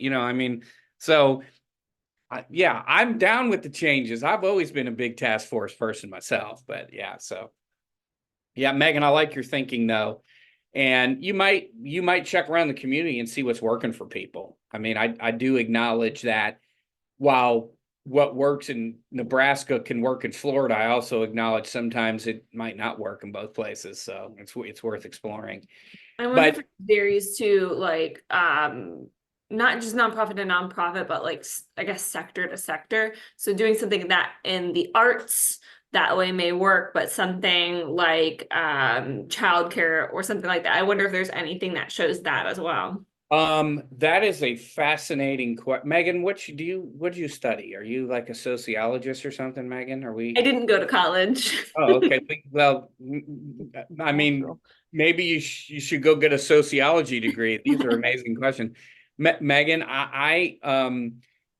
yes, I would bet you that I could make some observations that may be supported by existing research, and I'm going to make some and then let Kathy respond. She got her pulse on all the good stuff, that all the good research. But I think within the subsectors, you see a different level of volunteerism and the passion with which that volunteerism represents itself. And I'm going to tell you what I mean by that. I think in the animal welfare and in the environment space, the volunteer corps look way different than they do at, say, Big Brothers and Big Sisters or those kinds of organizations, right? And because I think they attract a different generation of people and a different way of thinking. And I think that's all wonderful.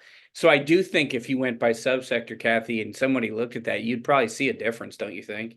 I think that you would, and I don't know of a particular research study that has done that. But what I'd offer is for those of you that are grantees of the foundation, you've probably been engaged or invited to the Power Builders, which are simply networks of grantees in the various focus areas that we have. So there's an arts and culture Power Builder group. There's a education and youth enrichment Power Builder group. You know, so we have those. That's an easy question, topic, discussion to have within those groups that we can help facilitate. So if you're not part of that and you are a current or past grantee and you'd like to be, let us know. And if you're not yet a current or past grantee, we've got grants coming up, so hang tight. But know that would be a place where we could really start to dive in, even if we don't know at a national perspective. We could take a look at what is it, you know, what does that look like here?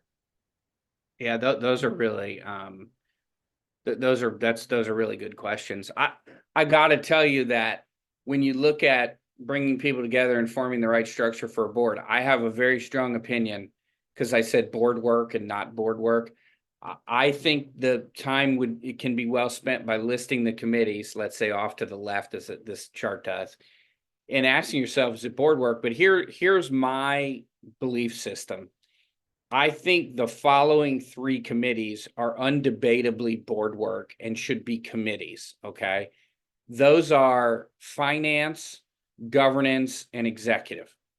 Now, I didn't say you shouldn't have other committees. I just simply said those three are inarguably board work and they're ongoing and you should have committees around them.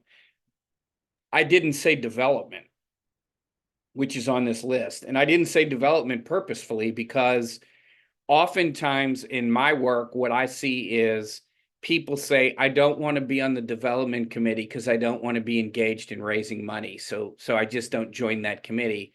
Well, I think raising money is everyone's responsibility. So if that's the way the committee functions, don't have the committee. It's just not operating properly. So think critically about the best use of people's time and getting the most of their time. And, you know, again, I have other, you know, things that I talk about, you know, my joking, these are the performance killers. Here's why I say that. You can imagine using, did you have a question, Noelia? I'm sorry. I just want to make sure you mentioned three: finance, governance. What was the third one? Executive. Your officers. I mean, that's legally required. I mean, so and Noelia, I want to confess to you that the board that I'm the chair of, I have our governance, excuse me, our executive committee. I'll get it one of these days. Our executive committee, we probably meet 4 times a year. That's it. And I think 3 of those times have been just getting caught up and allowing people to ask the CEO questions behind the curtain there. We don't do any business. We don't approve anything. We don't do anything that we bring it to the board. If we had to, we would, but we're not running the place. And that's why I think it's a committee and it needs to be, but I don't think it needs to be the committee that calls all the shots. So, but the other things, if you imagine creating the best, you know, board, you've figured out how the board building cycle can improve the board you have. Here are things that I want to share with you that can either help or hamper board performance of the entire board.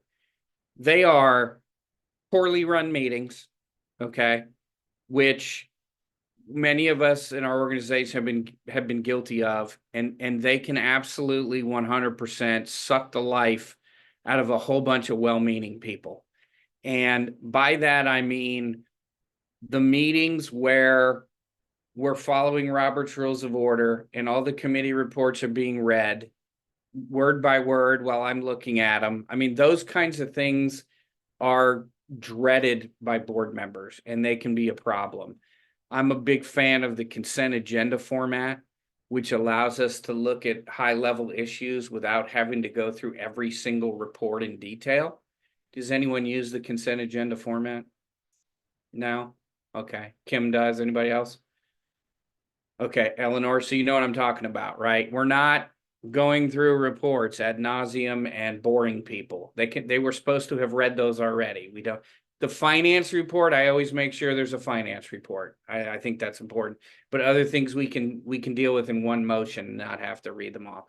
And the other thing that I notice about poorly run meetings is, you know what people start to do when meetings are run poorly? You know, what do you do when you're in a meeting and you don't want to be there? What do you do? Noelia, what do you do? I don't, because of respect of the person that is speaking, and my board or advisors don't do it, but I've noticed in other meetings that people start looking at the phone. Yeah, right.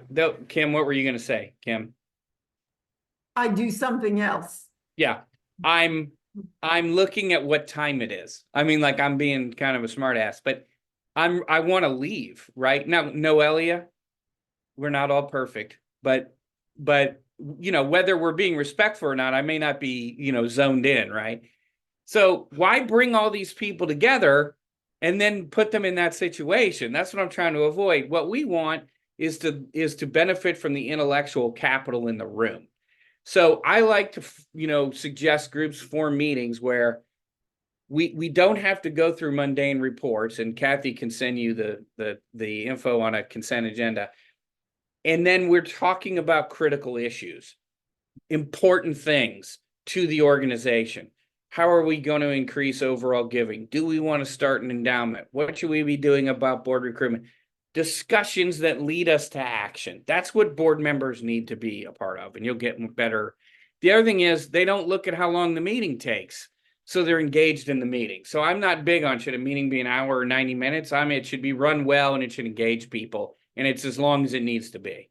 The other thing is sometimes we just meet too much. The reality is we just feel like we have to meet every month, and the truth is we don't.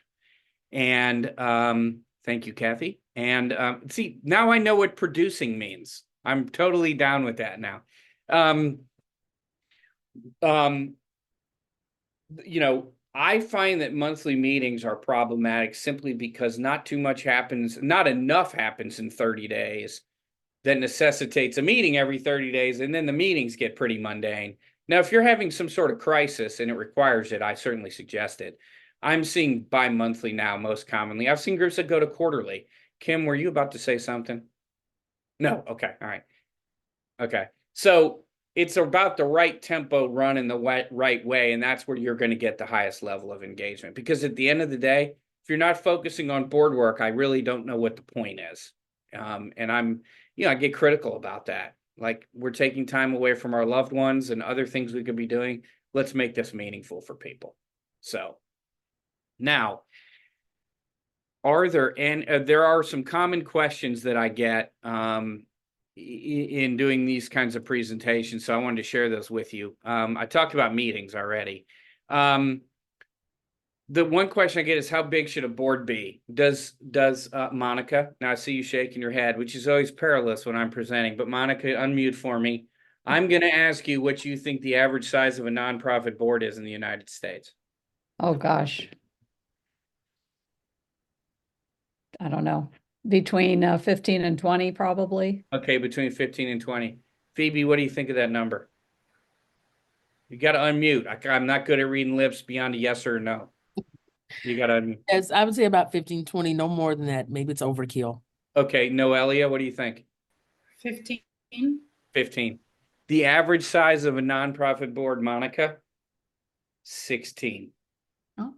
Now, very good. Now, all of you, let me, there's a caveat.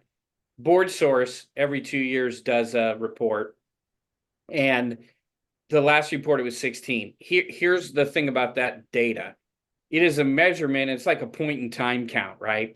But it doesn't say what the average would be if every board was 100% full, right? It's just the average of the current. So I don't know what the average would be if we say every seat was full. No, I'm not all for filling every seat all the time. Here's the thing. The right number is the right number. There you go, Kathy. Thank you. Here's the 3 questions I ask. What is board work? Okay. If board work is making grants, then I don't want a large board or we won't get the work done. Okay. If board work is raising money or going out in the community, well, more is better than less. So what is board work? The second question is, what is my geography? Okay. So, if your geography is just Broward County, then you arguably probably benefit with 100% of your board being from Broward County. If it is South Florida, you might think I need representation from other communities outside of Broward. Okay. Now, the third question I ask is, what is the size of my staff? And Danielle, here's why I say that. Because a board of 16 is too big if we don't get good staff support, if we're not capable of supporting that group of people. All right. So those are my magic questions, which lead us to, I don't have any idea what the right size of any board should be. It just depends. And bigger's not necessarily better, Monica. Oh, is there a ratio you would say of kind of board size versus staff? Any kind of a ratio? Okay. No. And I'll tell you, is that my opinion is no, because I don't know the skill set. Yeah, leading with intent is the study. Thank you, Kathy. I don't know the skill set. I mean, some people are better at doing that than others. So, right, our ability to support the board is not just a number, but also the skill set of the people and the jobs involved. So those kinds of things, to me, make that a little fuzzier, right? But I don't want you to fall to bigger's better or smaller's better. There's been arguments amongst the governance world about you research this, you'll go blind reading all this stuff, but it's smaller's better, bigger's better. I don't subscribe to either of those things. What's right for you is right for you. But it's worth asking yourself the question frequently to see if you got the right number of people, at the end of the day. So the Carver model, I've heard and read about all of them. So, I'm got a strong opinion about advisory boards, and I just want to explain what it is and why it is. I'm not a big advisory board person, okay? And I'm not a big advisory board person because of the word advisory. I did say I'm into adjunct bodies like senior leadership team or council. Advisory boards, I don't know a CEO who needs more advice, number one. And number two, we're at a point culturally where you're just not fooling anybody. No one believes that all the big names on your advisory board are actually engaged with your organization. They're just not, and we all know it. So it's window dressing that doesn't help you. And again, if we're going to engage people, we need to do it in a meaningful way at the end of the day, not by title. Yeah, How Megan? would you call someone, so say if we're somebody that doesn't want to sit on our board, or like doesn't have the time, doesn't have anything, or committee, like I said, doesn't have the time committee, but we're able to, just advise because that is what it is, going to for stuff. Do we not want to recognize those people? Do we not want to have some sort of thing for them, within our? Well, I agree. So 2 things, I'd ask 2 questions. Does that person care? They may not care, but that's where I go back to, I'm okay with adjunct bodies, just not using the word advisory. I like senior leadership council, senior leadership team, right? Mm-hmm. That says something different to me than I just need your advice. I mean, these are people that we look to for their leadership ability. Advice is going to come with it probably, but I just don't like the word advisory. I think its time is done. Does that make sense, Megan? Yeah, I think for us it's because we're coming from the arts. People that we would advise, those are names that mean something in the community, right? So we're going to people like Zoetic, or we're going to Slope, like theaters that have names in the community that mean something. So when we're saying this person advises us or works side by side with us in some sort of way, it means something in our community. So that's why kind of my brain is like, Yeah, Are those organizations or people? I was using the organizations, but even the people, if you said Stuart Meltzer, or if you said, these people in the arts communities know who they are, and it's means something. Yeah, and I would then I would find a way to recognize if you think that using their names is something you can leverage, then I would figure out a way to use their name. Yeah. How's that? I mean, That works. yeah, I mean, I'm happy to be wrong all the time. I'm just want to make people critical thinkers. Does that make sense, Megan? No, I get it. I always ask questions that Good. get those responses. Yeah, no, keep them coming. I don't view the question as, Dave, I think you're wrong. I view the question of, look, there's always an exception to, there just is always an exception, I think there's a lot of subsectors that need to think critically about how they operate, because the way they've historically operated is going to become problematic. But that's a session for another day, and another time, maybe the Funders Forum or something. The last thing, Megan, this was a nice segue, is don't simply copy what other people do that you think works. Ask them, if you think there's highly effective boards or things going on, visit with them and find out what's going on. Because if I poll people and say, what do you think your high flying boards are? You probably come up with a similar list as a group. You might be surprised how they're actually not. In our community, and I'm sure we're not unusual, there's a lot of organizations where people say, what a big organization and the board, and they must do it like it. They are not a good board, but people think they are. So there's a difference between having the perception that you're good or actually being good. So ask questions, and be a critical thinker and decide what works for you, and them might be different things. So How can you tell from the outside looking in if it's a good yeah board? yeah Megan, yeah, absolutely. Just because someone raises a lot of money doesn't mean it's a good board. I mean, they may be failing in so many other ways. So okay, I have reached the end of the presentation. I've left time for questions.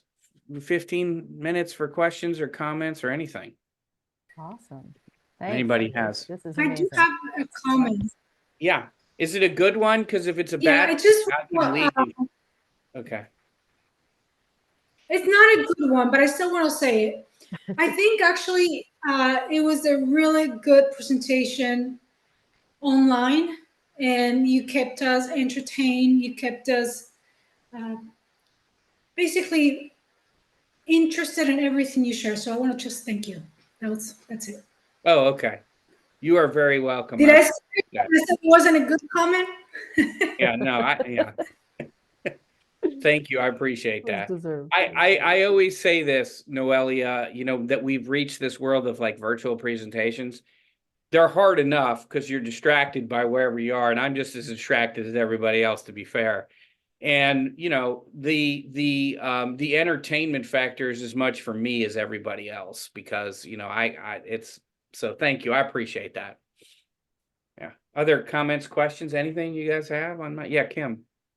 Dave, so one of the things that we struggle with, our board members work hard. They come to meetings, they show up, they participate in committee work. They do what they need to do. And yet board training is, it's needed. And I want to incorporate that in a way that doesn't take extra time out of their life. Is there a creative way that you've seen where a board adds that into their meetings on a regular basis where it's meaningful? Yeah, that's a really good question. I think, yeah, many is the response to that, but I think it's a matter of looking at how you've decided the organization, not you, Kim, but how the organization structured its board meetings, the tempo of them, the length of them, and looking at it and saying, what on this agenda could we legitimately remove without changing the time of the meeting? Because I think the first thing is deciding how much time you want to devote to doing something. And that's why, you know, when I said 10 minutes at the beginning of every meeting, one of my colleagues calls that an educational drip, you know, like a little bit and a little bit more and a little bit more. That's the most effective way I've seen it, because people don't want to give up what they view as important content. So Kim, work with the governance committee and say, folks, we've got to build the bench strength here. What could we remove? Legitimately, what could we remove? Mhm. That's what I would do. Now, the other thing is if you're meeting every month and you don't think you need to be, then are the off months. And if you change to every other, or if you're meeting every month and you don't need to be, but you got together every month, would the months where there was no board meeting be a time for a training session of some board? Question. I don't, you know, maybe that's a way to do it.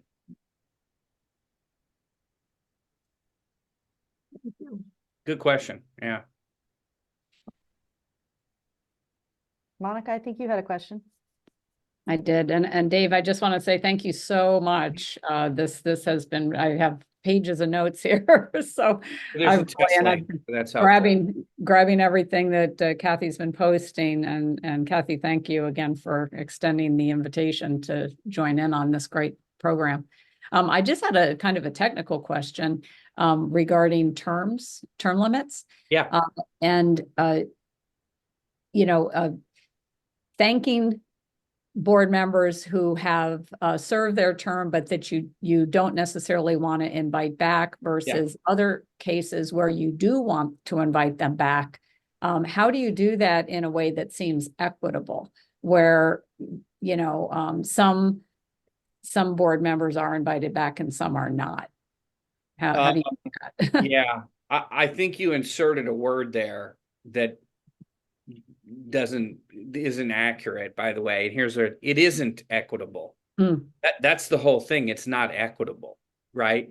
Somebody's getting something someone else is not getting. I mean, so I just encourage you to remove that, because it isn't. You're not, you know, the best way I've seen it done is well in advance of the time of the meeting. The individuals who are not being reelected or being considered get informed, whether that's, you know, formal letter from the organization, a meeting with the CEO and the board chair, thanking them for their service, talking about rewarding them and making sure they get their plaque or whatever it is you give to retiring board members, right? Mm-hmm. Finding out if they intend to be at the very next meeting so you can honor them in front of their peers. That's it. Done. I mean, it isn't, oh, by the way, you know, Kim, who you started with, she's going to stay on the board and you're not. I just don't. Yeah. Right. Yes. Yeah. Okay. Yeah. That all sounds very, very appropriate. We have colleagues who use the phrase, I don't even know. This is what they'd say, you know, to make a point, they'd say you need to plaque them and whack them. Right? Like I'm like, oh, you guys, you think I'm insensitive, right? Okay. That's funny. Thank you. Yeah. Yeah, I actually used that strategy in my organization. We had some founding board members, and we had to implement some term limits and implement a fundraising requirements. They were certain that they should be on the board and not have to give a dime. I did not put this board together to start with, but as I took that organization and moved it forward, that was one of the things we had to do. And so we did a celebration of founding board members, and any founding board member that wasn't continuing on the board got to be specifically celebrated. And, you know, frankly, we celebrated with them, and then we celebrated the next meeting too. Yeah. But, you know, it was just the right graceful way to do it, so that everybody had the dignity of being part of it, and then we could still move the organization forward with the new expectation. Yeah, I mean, in Monica, I appreciate, I kind of gave you a little hard time about the word equity. I appreciate what you meant. Like, I'm not trying to, you know, it's not about feelings. You know, I don't want to hurt someone. I get that. But I think a lot of times we just don't want to even have the conversation.